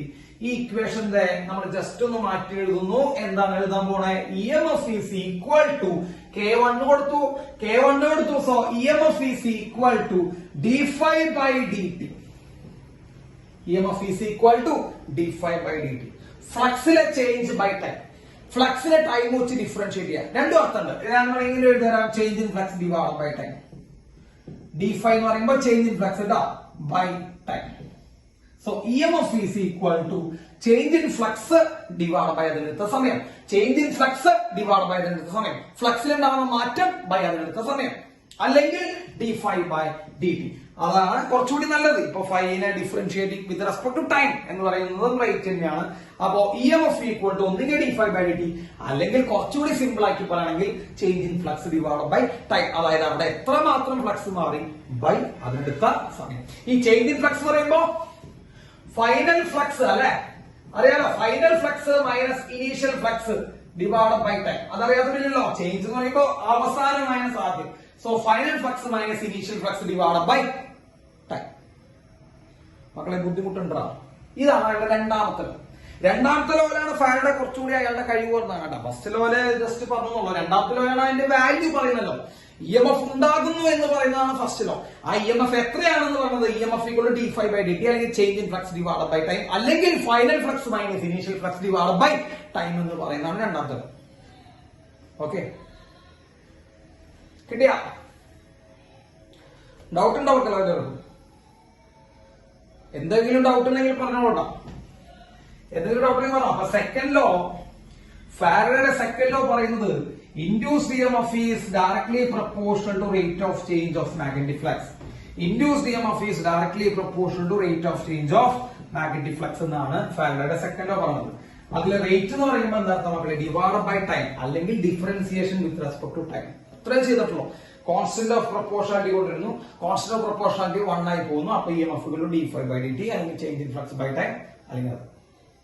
ക്ലിയർ ആണോ? ക്ലിയർ? യെസ്. ഓക്കെ, ഇനി നമുക്ക് അടുത്തത് ഒരു ഗംഭീരമായിട്ടൊരു ടോപ്പിക് പറയാനുണ്ട്. നെക്സ്റ്റ് നമ്മൾ അടുത്തതായിട്ട് പറയുന്ന ഒരു ടോപ്പിക്കാണ് ലെൻസ് ലോ. അടുത്താണ് നമ്മൾ പറയുന്ന ടോപ്പിക്കാണ് മക്കളെ Lenz's law. Next topic Lenz's law. Yes, എഴുതിയില്ലേ? Lenz's law. ലെൻസ്. ഓക്കെ. ഈ ഫാരഡേക്ക് ഉണ്ടായിരുന്ന ഏറ്റവും പ്രധാനപ്പെട്ട ഒരു ഡ്രോബാക്ക് എന്തായിരുന്നു എന്ന് വെച്ച് കഴിഞ്ഞാൽ, ഫാരഡേക്ക് ഉണ്ടായിരുന്ന ഏറ്റവും പ്രധാനപ്പെട്ട ഒരു ഡ്രോബാക്ക് എന്തായിരുന്നു എന്ന് വെച്ച് കഴിഞ്ഞാൽ, ഫാരഡേ ഇങ്ങനൊരു EMF ഉണ്ടാകുമെന്നും പറഞ്ഞു. ആ EMFന്റെ വാല്യൂ പറഞ്ഞു. നിങ്ങൾ ശ്രദ്ധിക്കട്ടോ, ഫാരഡേയുടെ കോൺട്രിബ്യൂഷൻ d5/dt വരെ എത്തി. EMFന്റെ വാല്യൂ പറഞ്ഞു ഫാരഡേ. അപ്പൊ അങ്ങനെ ഒരു EMF ഉണ്ടാകുമെന്നും പറഞ്ഞു. ആ EMFന്റെ ഒരു വാല്യൂ പറഞ്ഞു ആര്? ഫാരഡേ പറഞ്ഞു. EMF d5/dt. പക്ഷേ ഫാരഡേക്ക് അതിന്റെ ഡയറക്ഷൻ പറയാൻ പറ്റിയില്ല. മനസ്സിലായോ? ഫാരഡേക്ക് ആ EMFന്റെയോ അവിടെ ഉണ്ടാകുന്ന കറന്റിന്റെയോ ദിശയെക്കുറിച്ച് ഒന്നും പറയാൻ പറ്റില്ല. So he does not gives any idea about the direction. അതിന് ഡയറക്ഷനെ കുറിച്ച് ഐഡിയ പറയാൻ പറ്റിയില്ല. ഇപ്പൊ കറണ്ട് ഉണ്ടാകും എന്ന് പറഞ്ഞു. കറണ്ട് ഏത് ഡയറക്ഷനോടെ ഉണ്ടാവുക കേട്ടാ? കറണ്ട് ഉണ്ടാകുന്ന ആള് പറഞ്ഞു, EMF ഉണ്ടാവുമെന്ന് പറഞ്ഞു. ഇത് ഏത് ഡയറക്ഷനോടാണ് ഉണ്ടാവുക എന്ന് പറയാൻ പറ്റിയില്ല. അതാണ് അയാൾക്കുള്ള ഡ്രോബാക്ക് കേട്ടോ. അപ്പൊ ഒരൊറ്റ ചെറിയൊരു ഡ്രോബാക്ക് ആണ് മറ്റേ ഫാരഡേക്ക് ഉണ്ടായിരുന്നത്. ഡയറക്ഷൻ പറയാൻ പറ്റിയില്ല. അപ്പോഴാണ് വേറെ സയന്റിസ്റ്റ് കണ്ട ഒരാൾക്ക് ഒരു ചെറിയൊരു കാര്യം മിസ്സായപ്പോ മറ്റൊരാള് അവിടെ വന്നു അത് പറയാൻ വേണ്ടി വരികയാണ്. മനസ്സിലായ? അതങ്ങനെ വന്നിട്ടുള്ള ആളാണ് ലെൻസ് എന്ന് പറഞ്ഞ സയന്റിസ്റ്റ് ആണ്. ഡയറക്ഷൻ പറയാൻ വേണ്ടി വന്നു. നിങ്ങൾ ആലോചിച്ച് നോക്കിയേ, ഇപ്പൊ നമ്മൾ ഫാരഡയുടെ ഒപ്പം നമ്മൾ ലെൻസിനെയും പഠിക്കേണ്ടി വന്നു. മനസ്സിലായോ? ഫാരഡയുടെ ഒപ്പം നമ്മൾ ആരെയും പഠിക്കേണ്ടി വന്നു? ലെൻസിനെയും പഠിക്കേണ്ടി വന്നു. എന്തുകൊണ്ടാണ് പഠിക്കേണ്ടതെന്ന് അറിയോ? ഫാരഡയ്ക്ക് ആ ഡയറക്ഷൻ കൊടുക്കാൻ പറ്റിയില്ല. അതാണ് പറഞ്ഞത്. ഒരു കാര്യം കംപ്ലീറ്റ് ആയിട്ട് കൊടുത്തില്ലെങ്കിൽ പേര് സ്പ്ലിറ്റ് ചെയ്ത് പോകും. ഒരു കാര്യം കംപ്ലീറ്റ് ആയിട്ട് ചെയ്തില്ലെങ്കിൽ, അതന്നെ നിങ്ങളൊന്നും പറയാനുള്ളത്, ഒരു കാര്യം കംപ്ലീറ്റ് ആയിട്ട് ചെയ്തില്ലെങ്കിൽ ഇതേപോലെ അപകടം വരും. വേറെ ആൾക്കാർ വന്ന് ചെയ്യേണ്ടി വരും. അപ്പൊ ഫാരഡേക്ക് അതിന്റെ ഡയറക്ഷൻ പറയാൻ പറ്റില്ല. ഡയറക്ഷൻ ലെൻസ് ആണ് പറഞ്ഞത്. അപ്പൊ ലെൻസ് ലോ വളരെ ഇമ്പോർട്ടന്റ് ആണ്. അപ്പൊ ഫാരഡേസ് ലോ പഠിക്കുന്ന കുട്ടികൾ ലെൻസ് ലോ പഠിക്കേണ്ട ഗതികളിലേക്ക് വന്നു. യെസ്. അപ്പോ ലെൻസ് ലോ പറയുന്നത് എന്താണെന്ന് വെച്ച് കഴിഞ്ഞാൽ, according to Lenz law, according to Lenz law പ്രകാരം ദ ഇൻഡ്യൂസ്ഡ് EMF, അങ്ങനെ ഉണ്ടാകുന്ന EMF ഉണ്ടല്ലോ, the induced EMF opposes the cause which produced it. അതാണ് ലെൻസ് ലോ പറയുന്നത്. അപ്പൊ ലെൻസ് ലോ പ്രകാരം എന്താ പറയണേ? ലെൻസ് ലോ പറയുന്നത്, അതായത് അവിടെ ഒരു EMF ഉണ്ടാവുന്നുണ്ട്. ഇല്ലേ? അവിടെ ഒരു EMF ഉണ്ടാവുന്നുണ്ട്. ഫാരഡെ പറഞ്ഞ പോലെ തന്നെ അവിടെ എന്തുണ്ടാവുന്നുണ്ട്? ഒരു EMF ഉണ്ടാവുന്നുണ്ട്. ആ EMF അത് ഉണ്ടാകാനുള്ള കാരണത്തെ എതിർക്കുന്നു. കേട്ടോ? EMF, the induce EMF oppose ചെയ്യുന്നു, തടയുന്നു, എതിർക്കുന്നു. ദ കോസ്, മക്കളെ ഇത് കോസ് എന്നാണ് കേട്ടോ. കോസ് എന്ന് പറഞ്ഞാൽ കാരണം, കാരണം വിച്ച് പ്രൊഡ്യൂസ്ഡ് ഇറ്റ്, അതായത് EMF ഉണ്ടാകാനുള്ള കാരണം, എന്ത് കാരണം കൊണ്ടാണോ അവിടെ EMF ഉണ്ടായത്, ആ ഉണ്ടായ EMF ആ കാരണത്തെ പോയി എതിർക്കൂടാ. അതാണ് വിറ്റ്. അതാണ് നല്ല രസകരമായിട്ടുള്ള ഒരു ക്യാരക്ടറാണ് EMFന് വരുന്നത്. EMF ഏത് കാരണം കൊണ്ടാണ് ഉണ്ടായത്, ആ കാരണത്തിനെ പോയിട്ട് EMF എതിർക്കും. അതാണ് ലെൻസ് ലോ പറഞ്ഞത്. So EMF opposes the cause, കാരണം, which produced it, ഏത് കാരണമാണോ EMF ഉണ്ടാക്കിയത്, ഏത് കാരണം കൊണ്ടാണോ EMF ഉണ്ടായത്, ആ കാരണത്തിന് പോയിട്ട് EMF ഒപ്പോസ് ചെയ്യും. അതായത് പച്ച മലയാളത്തിൽ പറയുമ്പോൾ ഉണ്ടാക്കിയ ആളെ ഒപ്പോസ് ചെയ്യാം, ഉണ്ടാക്കിയവനെ തന്നെ പോയി എതിർക്കുക. അതാണ് EMF. ഇപ്പൊ നമ്മൾ കുറെ കാലം കഴിഞ്ഞാൽ നമ്മുടെ അച്ഛനമ്മമാരെ എതിർക്കും. നമ്മൾ കുറെ കാലം കഴിഞ്ഞാൽ എന്ത് ചെയ്യുന്നുണ്ട്? ഇപ്പൊ നിങ്ങൾ അയ്യോ എതിർക്കില്ല എന്നൊക്കെ പറയുന്നത് നിങ്ങൾ അവരെ ചെലവിലായ കാരണമുണ്ടാ.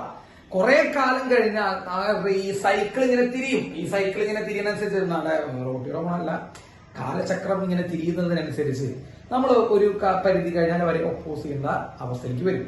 അവരെ നമ്മൾ ഒപ്പോസ് ചെയ്യും. കേട്ടാ, നിങ്ങൾ വിഷമിക്കൊന്നും വേണ്ട, അത് പ്രകൃതി നിയമമാണ്, അതങ്ങനെ ഒപ്പോസ് ചെയ്യും. നിങ്ങൾ പേടിക്കണ്ട, നിങ്ങളുടെ മക്കളെ നിങ്ങളെ ഒപ്പോസ് ചെയ്യും. കുറച്ചു കാലം കഴിഞ്ഞാൽ അവരെ എന്ത് ചെയ്യുന്നുണ്ട്? അവർ നിങ്ങളെയും ഒപ്പോസ് ചെയ്യും. അത് കാരണം കൊണ്ട് യാതൊരുവിധ വിഷമമൊന്നും വിചാരിക്കേണ്ട. കേട്ടാ, ഒപ്പോസ് ചെയ്യുന്ന ഒരു കാലഘട്ടം വരും. ഇപ്പൊ നമ്മൾ ആരെയാണ് ഉണ്ടാക്കിയത്, നമ്മൾ അവരെ തന്നെ ഒപ്പോസ് ചെയ്യും. കേട്ടാ, EMF അത് തുടക്കത്തിൽ കാണിക്കും. നമ്മൾ ഇപ്പൊ എന്ത് ചെയ്തില്ല, ഇതുവരെ കാണിച്ചിട്ടില്ലേ കാര്യമായിട്ട്? ചെറിയ ചെറിയ ഒപ്പോസിങ് അല്ലാതെ കാര്യമായിട്ടൊന്നും കാണിച്ചില്ല. ഭക്ഷണം കിട്ടണ്ടേ, ഭക്ഷണം കഴിക്കാൻ വല്ലതും കിട്ടണ്ടേ, അത് കാരണം കൊണ്ട് ഒപ്പോസ് ചെയ്യുന്നില്ല. ഞം കഴിക്കാൻ വല്ലതും കിട്ടണ്ടേ, അത് കാരണം കൊണ്ട് നമ്മൾ എന്ത് ചെയ്യുന്നില്ല. തൽക്കാലം അവർ പറഞ്ഞത് കേട്ട് ഇങ്ങനെ ഇരിക്കുകയാണ്, ഒക്കെ മനസ്സിൽ വെച്ചിരിക്കുകയാണ്. അത് അന്ന് ഇത് പറഞ്ഞു, അന്ന് ഇത് പറഞ്ഞു, ഞാൻ എങ്ങാനും ജോലി കിട്ടി സമ്പാദിച്ചിറങ്ങട്ടെ, എന്നിട്ട് കളി കളിക്കാന്ന് പറഞ്ഞിട്ട് നമ്മളെല്ലാവരും ഇരിക്കുകയാണ്. ആയിക്കോട്ടെ. അപ്പോ അതന്നെയാണ് EMF. EMF അത് തുടക്കത്തിലേ തുടങ്ങും. EMFന് അങ്ങനെ പ്രശ്നം പ്രായം കാലഘട്ടങ്ങളൊന്നുമില്ല. EMF അതുണ്ടായപ്പോ തന്നെ എന്ത് ചെയ്യാൻ തുടങ്ങും? അതുണ്ടാവാനുള്ള കാരണത്തിനെ ഒപ്പോസ് ചെയ്യാൻ തുടങ്ങും. So EMF opposes the cause which produced it. അതാണ് ലെൻസ് ലോ. കേട്ടോ? അപ്പൊ ലെൻസ് ലോയും കൂടി ചേർത്ത് നമ്മൾ ഇക്വേഷൻ എഴുതുന്ന സമയത്ത് EMF equal to minus d∅dt വരും. EMF equal to minus d∅dt വരും. കേട്ടോ? ഈ മൈനസ് ആണ് ആരുടെ സംഭാവന? ലെൻസിന്റെ ആകെ കൂടിയുള്ള സംഭാവന നിങ്ങൾ നോക്കട്ടോ. ഒരു മൈനസ് ആണ് ഈ ലെൻസിന്റെ സംഭാവന. ബാക്കിയൊക്കെ പാവം ഫാരഡെ കഷ്ടപ്പെട്ടതാ. കേട്ടാ, ഈ ലെൻസ് വന്നിട്ട് എന്തിട്ട് കൊടുത്തു? ഈ ഫാരഡെ ഇക്വേഷൻ ഒരു മൈനസ് ഇട്ട് കൊടുത്തു. ഈ മൈനസ് ഇട്ട് കൊടുത്തതിന്റെ പേരിലാണ് ഇവൻ ഫേമസ് ആയത്. കാരണം എന്താ? അതാണ് ഡയറക്ഷൻ. കേട്ടാ, ഈ മറ്റേ ഫാരഡെ ഈ ലോ എഴുതുന്ന സമയത്ത് അറിയാതെ ബൈ ചാൻസ് എന്തെങ്കിലും ഒരു കൈ തട്ടിയിട്ട് ഒരു വര, പേനയുടെ കൈ തട്ടിയിട്ട് ഒരു വര മുമ്പിൽ വന്ന് വീണെങ്കിൽ പിന്നെ ലെൻസിന് അവിടെ റോൾ ഉണ്ടാവും. ഒരു വര എഴുതുന്ന സമയത്ത് കൈ തട്ടിയിട്ട് ഒരു വര മുമ്പിൽ വന്നെങ്കിൽ അത് നെഗറ്റീവായിട്ട് കണക്കാക്കി പിന്നെ ലെൻസിന് റോൾ ഉണ്ടാവില്ല. ഈ വര, കേട്ടാ, ഈ വര വരയ്ക്കാൻ വേണ്ടിയിട്ടാണ് ആര് വന്നത്? ലെൻസ് വന്നത്. അപ്പൊ നമ്മൾ പഠിക്കേണ്ടി വന്നു. പക്ഷെ നമുക്ക് വലിയ ബുദ്ധിമുട്ടൊന്നും ഉണ്ടായിട്ടില്ല. കാരണം ലെൻസ് അങ്ങനെ ബുദ്ധിമുട്ടുന്ന നിയമമൊന്നുമല്ല. ജസ്റ്റ് ഒപ്പോസ് ചെയ്യുന്നു പറയാൻ വേണ്ടി മാത്രം ലെൻസ് വന്നിരിക്കുന്നു. കേട്ടോ? അപ്പൊ ഇത് വെക്കാം, EMF equal to minus d∅dt. It is based on, മക്കളെ Lenz's law based on conservation of energy. അത് നമുക്ക് കുറച്ച് എക്സ്പ്ലെയിൻ ചെയ്യണം. കൺസർവേഷൻ ഓഫ് എനർജിനെ ബേസ് ചെയ്തിരിക്കുന്നു. ആ പോയിന്റ് ഞാൻ വിട്ടുപോകും, അതുകൊണ്ടാണ് എനിക്ക് പെട്ടെന്ന് ഓർമ്മ വന്നപ്പോൾ ഞാൻ പറഞ്ഞോളൂ. It is based on conservation of energy. So lens law is based on conservation of energy എന്ന് നമുക്ക് വേണമെങ്കിൽ പറയാം. അപ്പൊ ലെൻസ് ലോ എന്തിനെ ബേസ് ചെയ്തിരിക്കുന്നു മക്കളെ? കൺസർവേഷൻ ഓഫ് എനർജിനെ ബേസ് ചെയ്തിരിക്കുന്നു. അപ്പൊ ആ പോയിന്റും എഴുതി വയ്ക്കാം. Lenz law is based on conservation of energy. എഴുതിയാ? Yes. Okay. Right. ഒറ്റ എക്സാമ്പിൾസ് അത് കാണിച്ചു തരാം. ഒറ്റൊരു എക്സാമ്പിൾ കാണിച്ചു തരാം. എടാ, ബാക്കി എക്സാമ്പിൾസ് നമുക്ക് അടുത്ത ക്ലാസ്സിൽ ചെയ്യാം. എല്ലാ എക്സാമ്പിൾസും ഒരുമിച്ച് ചെയ്താൽ മതി എന്നാണ്. പക്ഷെ കുറച്ച് സമയം ബാക്കിയുണ്ട്. അപ്പൊ നമുക്ക് ഒരൊറ്റ എക്സാമ്പിൾ കൂടി സാറ് കാണിച്ചു തരാം. എടാ, ഓക്കെ, പെട്ടെന്ന് പറയേ.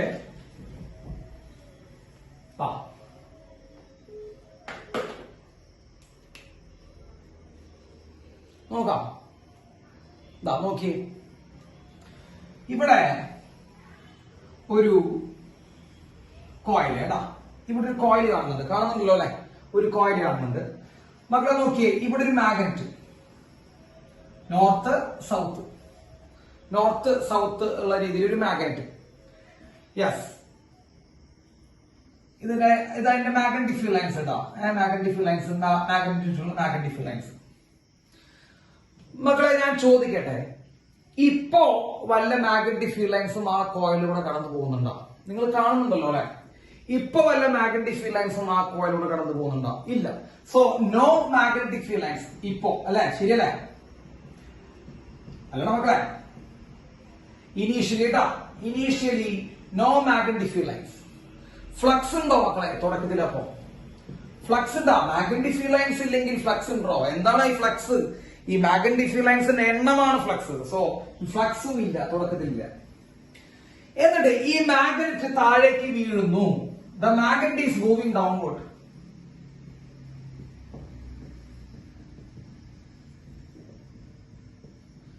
മാഗ്നറ്റ് താഴേക്ക് വീഴുന്നു എന്ന് വിചാരിക്കുക. Magnet is moving downward. മക്കളെ മാഗ്നറ്റ് ഇങ്ങനെ താഴേക്ക് പോയിക്കൊണ്ടിരിക്കുക. അങ്ങനെ താഴേക്ക് പോയത് ഇവിടെ എത്തി, north south. So magnet is moving downward. ഇപ്പൊ മാഗ്നറ്റ് ഇവിടെ നിന്ന് എവിടേക്ക് എത്തി മക്കളെ? താഴേക്ക് എത്തി. അങ്ങനെ താഴേക്ക് എത്തുമ്പോൾ ആലോചിച്ച് നോക്കിക്കേ, ഫീൽഡ് ലൈൻസ് ഇപ്പൊ പാസ് ചെയ്യുന്നുണ്ടോ കോയിലൂടെ? ആലോചിക്കുന്നു. വളരെ സിമ്പിൾ ആണത്. ഇപ്പൊ ഫീൽഡ് ലൈൻസ് പാസ് ചെയ്യുന്നുണ്ടോ? ഇപ്പൊ ഫീൽഡ് ലൈൻസ് പാസ് ചെയ്യുന്നുണ്ട്. സോ മാഗ്നറ്റിക് ഫീൽഡ് ലൈൻസിന്റെ എണ്ണം, number of magnetic field lines എന്താ പറഞ്ഞേ? കൂടിയ ചെയ്ത കുറേ ചെയ്തേ? Number of magnetic field lines കൂടുന്നു കേട്ടോ. Number of magnetic field lines കൂടി, അപ്പൊ ഫ്ലക്സ് കൂടി. അപ്പൊ തുടക്കത്തിൽ മാഗ്നറ്റ് അകലെയായിരുന്നപ്പോ, തുടക്കത്തിൽ മാഗ്നറ്റ് അകലെയായിരുന്നപ്പോ ഫീൽഡ് ലൈൻസ് പാസ് ചെയ്യുന്നതായിരുന്ന? തുടക്കത്തിൽ മാഗ്നറ്റ് അകലെയായിരുന്നപ്പോൾ ഫീൽഡ് ലൈൻസ് പാസ് ചെയ്യുന്നതായിരുന്ന? ഇല്ല, ഫ്ലക്സ് ഇല്ല, ഫ്ലക്സ് ഉണ്ടായിരുന്നില്ല, ഒന്നും ഉണ്ടായിരുന്നില്ല. മാഗ്നറ്റ് മൂവിംഗ് ഡൗൺവേർഡ്സ്, മാഗ്നറ്റ് താഴേക്ക് വരുമ്പോൾ എന്ത് സംഭവിച്ചു? മാഗ്നറ്റ് താഴേക്ക് വരുന്ന സമയത്ത് ആ താഴേക്ക് എത്തുമ്പോൾ ഇവിടെ ഫീൽഡ് ലൈൻസ് പാസ് ചെയ്യാൻ തുടങ്ങി. അപ്പൊ നമ്പർ ഓഫ് ഫീൽഡ് ലൈൻസ് കൂടി, ഫ്ലക്സ് കൂടി. അപ്പൊ തുടക്കത്തിൽ 0 ഫ്ലക്സ് ഇപ്പൊ കൂടി. അതായത് ഫ്ലക്സിൽ എന്ത് വന്നു എന്നർത്ഥം മക്കളെ? 0 നിന്ന് കൂടി കഴിഞ്ഞാൽ എന്താർത്ഥം? ഫ്ലക്സിൽ ചേഞ്ച് വന്നു എന്നർത്ഥം. അപ്പൊ ഫ്ലക്സ് ചേഞ്ച് ഉണ്ടായി. ശരിയാണോ? ഫ്ലക്സ് ചേഞ്ച് ഉണ്ടായി. ഫ്ലക്സിൽ ചേഞ്ച് ഉണ്ടായാൽ എന്തുണ്ടാവും? Simple question. ഫ്ലക്സിൽ ചേഞ്ച് ഉണ്ടായി കഴിഞ്ഞാൽ അവിടെ എന്തുണ്ടാവും? EMF ഉണ്ടാവും. അപ്പൊ ഫ്ലക്സിൽ ചേഞ്ച് ഉണ്ടായാൽ എന്തുണ്ടാവും മക്കളെ? EMF ഉണ്ടാവും. ഇതാണ് ഫാരഡേയുടെ ലോ. കഴിഞ്ഞു, EMF ഉണ്ടാവും. അപ്പൊ ഫ്ലക്സിൽ ചേഞ്ച് ചെയ്തു, EMF ഉണ്ടായി. ഇനി ലെൻസ് ലോ പറ. ഈ EMF അത് ഉണ്ടാകാനുള്ള കാരണത്തെ എതിർക്കും. ശരിയല്ലേ? ആ EMF അത് ഉണ്ടാകാനുള്ള കാരണത്തെ ഒപ്പോസ് ചെയ്യാൻ പോകും. അപ്പോ EMF അവിടെ ഉണ്ടായി, ഫ്ലക്സിൽ ചേഞ്ച് ചെയ്ത് കാണുന്നുണ്ട്. അപ്പൊ EMF നേരെ പോവും ഫ്ലക്സിന്റെ അടുത്തേക്ക്, നേരെ പോവും. നമ്മളൊരു കഥ കേൾക്കണ പോലെ കേട്ടാ മതി. EMF ഉണ്ടായി, EMF നേരെ ഫ്ലക്സിന്റെ അടുത്തേക്ക് പോകും. നീ ചേഞ്ച് ചെയ്ത കാരണം ഞാൻ ഉണ്ടായത്, അല്ലെ? നീ ആര് ചേഞ്ച് ചെയ്താറുണ്ട്? ഫ്ലക്സ് ചേഞ്ച് ചെയ്താറുണ്ടോ? ഞാൻ ഉണ്ടായത്. ഞാൻ നിന്നെ ഇപ്പൊ എതിർക്കാൻ പോവാണ്. ഐ വിൽ ഒപ്പോസ് യു എന്ന് പറയും. അപ്പോ ഫ്ലക്സ് ചേഞ്ച് പറയും, ചേട്ടാ കാര്യമൊക്കെ ശരിയാണ്, ആക്ച്വലി ഞാൻ ചേഞ്ച് ചെയ്യാനുള്ള കാരണം മാഗ്നറ്റിക് ഫീൽഡ് ലൈൻസിന്റെ എണ്ണം കൂടിയതാണ്. അപ്പോ ചേട്ടൻ ഒരു കാര്യം ചെയ്യും, മാഗ്നറ്റിക് ഫീൽഡ് ലൈൻസിനോട് പോയി പറയാൻ പറയും. അപ്പൊ EMF നേരെ എവിടേക്ക് പോകും? മാഗ്നറ്റിക് ഫീൽഡ് ലൈൻസിന്റെ അടുത്തേക്ക് പോകും. അപ്പൊ മാഗ്നറ്റിക് ഫീൽഡ് ലൈൻസിന്റെ കഴുത്ത് പിടിച്ചിട്ട് ചോദിക്കും, അപ്പൊ നീ കൂടിയില്ലേ? കഴുത്ത് പിടിച്ചിട്ട് നീ കൂടിയ കാരണം ഞാൻ ഉണ്ടായത്, അതുകൊണ്ട് ഞാൻ നിന്നെ എന്ത് ചെയ്യാൻ പോവാണ്? കുറയ്ക്കാൻ പോവാണ്, ഒപ്പോസ് ചെയ്യാൻ പോവാണ്. So I am going to oppose you. ആരോട്? മാഗ്നറ്റിക് ഫീൽഡ് ലൈൻസിനോട് പറയും. അപ്പൊ മാഗ്നറ്റിക് ഫീൽഡ് ലൈൻസ് തിരിച്ചു പറയും, അയ്യോ ചേട്ടാ ഞാനല്ല, മെയിൻ കാരണക്കാരൻ ഞാനല്ല കേട്ടോ. മെയിൻ കാരണക്കാരൻ ഞാൻ, കൂടെയുള്ള കാരണക്കാരൻ ആരാ? മെയിൻ കാരണക്കാരൻ മാഗ്നറ്റ് താഴേക്ക് വരുന്നതാണ്, അല്ലെ? ഇപ്പൊ മാഗ്നറ്റ് അവിടെ തന്നെ നിൽക്കാണെങ്കിൽ വല്ല പ്രശ്നം ഉണ്ടാവൂടാ. മാഗ്നറ്റ് അവിടെ തന്നെ നിന്നുകൊണ്ടിരിക്കുകയാണെങ്കിൽ വല്ല പ്രശ്നം ഉണ്ടാവും. ആലോചിച്ച് നോക്കിക്കേ, മാഗ്നറ്റ് അവിടെ നിൽക്കുമ്പോ വല്ല പ്രശ്നം ഉണ്ടാവും? ഒരു പ്രശ്നമില്ല. ഈ മാഗ്നറ്റ് താഴേക്ക് വരുന്നതാണ് അപകടം. അപ്പോ ഫ്ലക്സ് പറയും ഫീൽഡ് ലൈൻസ് കൂടി കാരണം ഉണ്ടാന്ന് പറയും, ഫീൽഡ് ലൈൻസ് പറയും അത് മാഗ്നറ്റ് താഴേക്ക് വന്ന കാരണം ഉണ്ടാന്ന് പറയും. യെസ്. അപ്പൊ EMF ആരുടെ അടുത്തേക്ക് പോകും? EMF നേരെ മാഗ്നറ്റിന്റെ അടുത്തേക്ക് പോകും. നോക്കിട്ടാ, ജസ്റ്റ് ഒരു ആലോചിച്ചാൽ മതി. EMF നേരെ മാഗ്നറ്റിന്റെ അടുത്തേക്ക് പോകും. അപ്പൊ മാഗ്നറ്റിനോട് പറയും, നീ താഴേക്ക് വന്ന കാരണം ഞാൻ ഉണ്ടായത്. ശരിയല്ലേ? അല്ലെ? മാഗ്നറ്റ് താഴേക്ക് വന്ന കാരണം കൊണ്ടാണ് ഞാൻ ഉണ്ടായത്. അപ്പോ എനിക്ക് അത് ഇഷ്ടമല്ല, ഞാൻ നിന്നെ ഒപ്പോസ് ചെയ്യാൻ പോകണം. ആരൊപ്പോസ് ചെയ്യാൻ പോവാ? ഈ താഴേക്ക് വരവ് എനിക്ക് ഇഷ്ടമല്ല. അപ്പൊ മാഗ്നറ്റ് താഴേക്ക് വരുന്ന കാരണം ഞാൻ ഉണ്ടായത്. അപ്പൊ കാരണം എന്തിട്ടാ? EMF ഉണ്ടാവാനുള്ള കാരണം എന്തിട്ടാ? മാഗ്നറ്റ് താഴേക്ക് വരുന്നത്. മാഗ്നറ്റ് താഴേക്ക് വരുന്നതാണ് കാരണം. അപ്പൊ ഇ എം എഫിന് എന്ത് ഇഷ്ടമല്ല? മാഗ്നറ്റ് താഴേക്ക് വരുന്ന ഇഷ്ടമല്ല. ഇ എം എഫ് പറയാണ് നിന്നെ ഞാൻ താഴത്തേക്ക് വരുത്തില്ലടാ, അങ്ങനെ ഞാൻ താഴത്തേക്ക് വരുത്തില്ല എന്ന് പറയാം. അപ്പൊ മാഗ്നറ്റിനെ ഇ എം എഫിന് ഇഷ്ടമല്ല താഴേക്ക് വരുന്നത്. മനസ്സിലായ? ഇ എം എഫിന് ആ മാഗ്നറ്റ് താഴേക്ക് വരുന്നത്, താഴേക്ക് വരാന്ന് പറഞ്ഞാൽ കോയിലിനോട് അടുത്തേക്ക് വരുന്നത്. അങ്ങനെയും ചിന്തിക്കട്ട, താഴേക്ക് വരുമ്പോഴാണല്ലോ ഈ കോയിലിനോട് അടുത്ത് വരുന്നത്. അപ്പൊ മാഗ്നറ്റ് ഇങ്ങനെ താഴേക്ക് വരുന്ന ആർക്കും ഇഷ്ടമല്ല. ഇ എം എഫിന് ഇഷ്ടമല്ല. ഇ എം എഫ് അത് ഒപ്പോസ് ചെയ്യാൻ നോക്കും. മക്കളെ, മാഗ്നറ്റിനെ ഒപ്പോസ് ചെയ്യാൻ എങ്ങനെയാ ചെയ്യണം? ഒരു മാഗ്നറ്റിനെ ഒപ്പോസ് ചെയ്യാൻ കാറ്റുണ്ടാക്കിയാൽ മതിയാണ്. ഒരു കാറ്റ് ഉണ്ടാക്കി കൊടുക്കാം. ഇവിടെ നിന്ന് ഈ സോളിനോഡിനുള്ളിൽ കൂടെ അവിടെ കോയിലിനുള്ളിൽ കൂടെ ഒരു കാറ്റ് മുകളിലേക്ക് കാറ്റ് ഉണ്ടാക്കി കൊടുത്തു കഴിഞ്ഞാൽ മാഗ്നറ്റ് ഒപ്പോസ്ഡ് ആവും? അല്ല, കാറ്റൊന്നും ഉണ്ടാക്കാൻ പറ്റില്ല. കാറ്റല്ല ഉണ്ടാക്കുന്നത്. ഒരു മാഗ്നറ്റ് ഒപ്പോസ് ചെയ്യാൻ അവർ മാഗ്നറ്റിനെ തിരിച്ചുണ്ടാക്കും. ഇപ്പൊ ഏത് പോളാ വരണേ? ശ്രദ്ധിച്ചു കേൾക്കട്ടെ. ഇപ്പൊ ഏത് പോളാ വരണേ? നോർത്ത് പോളാണ് അടുത്തേക്ക് വരണേ, അല്ലെ? അല്ലടാ, നോർത്ത് പോൾ അടുത്തേക്ക് വരാം. ഇപ്പൊ ഞാൻ വേറെ കോയിൽ വെച്ചെടുത്താ നോക്ക്. നോർത്ത് പോളാണ് അടുത്തേക്ക് വരണേ, അല്ലെ? നോർത്ത് പോൾ ഇങ്ങനെ അടുത്തേക്ക് വന്നുകൊണ്ടിരിക്കുക. അപ്പൊ ഇവ എന്തുണ്ടാക്കും എന്ന് വെച്ച് കഴിഞ്ഞാൽ ഇവിടെ നോർത്ത് പോൾ ഉണ്ടാകും. ഇവിടെ എന്തുണ്ടാക്കണ? നോർത്ത് പോൾ ഉണ്ടാകും. ആര്? ഇ എം എഫ് കറണ്ടാണ്. ഇ എം എഫ് അവിടെ എന്തുണ്ടാക്കും? ഒരു നോർത്ത് പോൾ ഉണ്ടാകും. അപ്പൊ ഈ വരുന്ന നോർത്തും ഇവിടെ ഉണ്ടായ നോർത്തും തമ്മിൽ എന്തുണ്ടാവും? ആലോചിച്ച് പറ. ഈ വരുന്ന നോർത്തും ഇവിടെ ഉണ്ടായ നോർത്തും തമ്മിൽ എന്തുണ്ടാവും? റിപ്പൽ ചെയ്യും. അപ്പൊ മാഗ്നറ്റിനെ തടയാൻ നോക്കുന്നുണ്ട് ഇ എം എഫ്. ശരിയല്ലേ? ഇ എം എഫിന് എന്താ ഡ്യൂട്ടി? ഇ എം എഫിന്റെ ആഗ്രഹം എന്നിട്ടാ മാഗ്നറ്റ് അടുത്തേക്ക് വരുന്നത്. അതല്ലടാ ആഗ്രഹം. മാഗ്നറ്റ് അടുത്തേക്ക് വരുന്ന കാരണം കൊണ്ടാണല്ലോ ഇവ ഉണ്ടായത്. എന്റെ പൊന്നുമക്കളെ, മാഗ്നറ്റ് അടുത്തേക്ക് വരുന്നതാണല്ലോ ഉണ്ടായത്, അല്ലടാ? അതെ. അപ്പൊ മാഗ്നറ്റ് അടുത്തേക്ക് വരുന്ന കാരണം കൊണ്ടാണ് ഉണ്ടായത്. അപ്പൊ ഇ എം എഫിന് എന്താ ആഗ്രഹമുണ്ട്? മാഗ്നറ്റ് അടുത്തേക്ക് വരാതിരിക്കണം എന്ന ആഗ്രഹമുണ്ട്. ശരിയല്ലേ? മാഗ്നറ്റ് അടുത്തേക്ക് വരാതിരിക്കണം എന്ന് വരരുത് എന്ന് ആഗ്രഹിക്കുന്നതാണ് ഇ എം എഫ്. അങ്ങനെ വരാതിരിക്കണമെങ്കിൽ റിപ്പൾഷൻ ചെയ്യണ്ടേ? വരാതിരിക്കണമെങ്കിൽ റിപ്പൽ ചെയ്യണ്ടേ? വരാതിരിക്കണമെങ്കിൽ റിപ്പൽ ചെയ്യാൻ നോക്കും. അപ്പോ നോർത്ത് പോളാണ് വരണമെങ്കിൽ ഇവിടെ നിന്നുണ്ടാക്കും. നോർത്ത് പോളാണ് വരണമെങ്കിൽ അപ്പൊ തന്നെ ഇ എം എഫ് അവിടെ പോയിട്ട് കറണ്ട് എന്തുണ്ടാക്കും? കറണ്ട് ഉണ്ടാക്കിയിട്ട് അവിടെ ഒരു നോർത്ത് പോൾ ഉണ്ടാക്കി കൊടുക്കും. അപ്പൊ ഇ എം എഫ് അവിടെ ഒരു നോർത്ത് പോൾ ക്രിയേറ്റ് ചെയ്യും.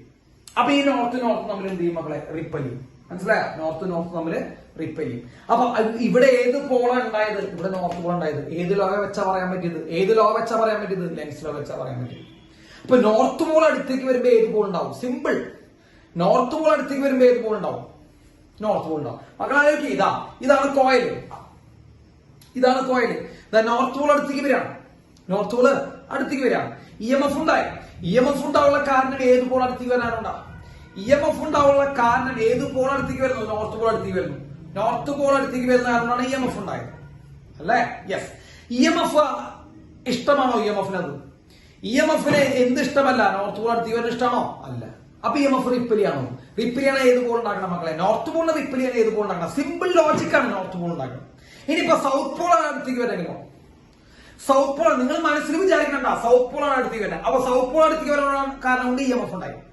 സൗത്ത് പോൾ അടുത്തേക്ക് വരുന്ന കാരണം കൊണ്ട് ഇ എം എഫ് ഉണ്ടായി. ഇ എം എഫിന് എന്ത് ഇഷ്ടമല്ല?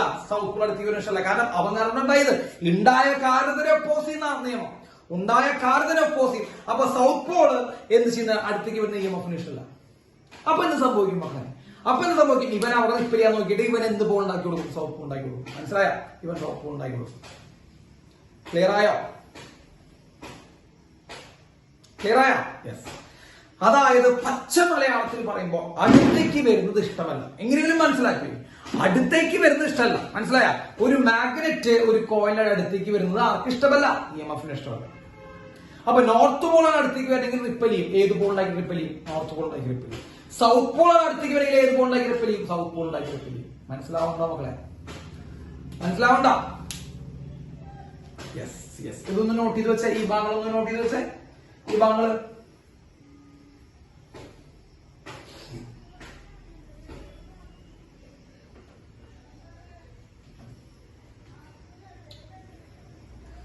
നോട്ട് ചെയ്താ?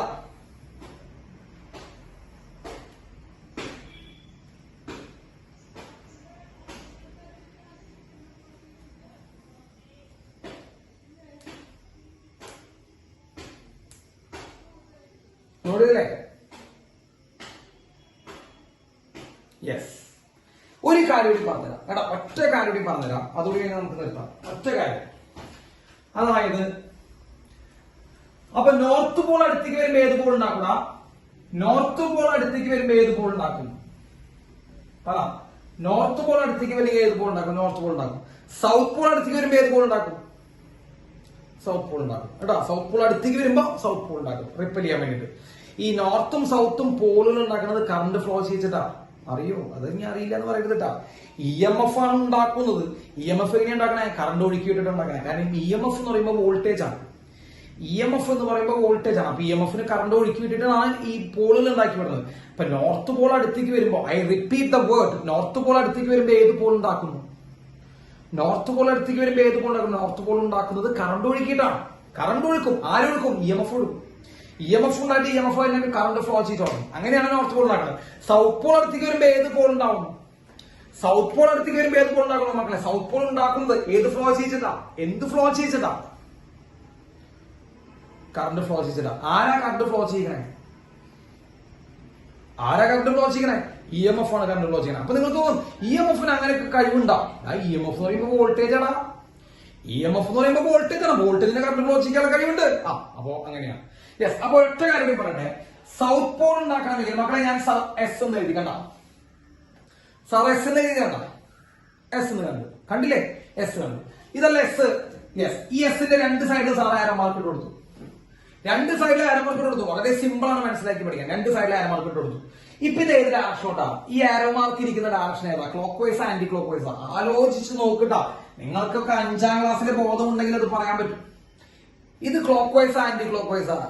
ഈ ആരോ മാർക്ക് കാണുന്നത്. ഈ ആരോ മാർക്ക് ക്ലോക്ക് വൈസ് ആണ്. ഇങ്ങനെയല്ല കറങ്ങണേ. ഇങ്ങനെയല്ല കറങ്ങണേതാ. ഇങ്ങനെയാണ് കറങ്ങുന്നത്. Yes yes. അപ്പൊ ക്ലോക്ക്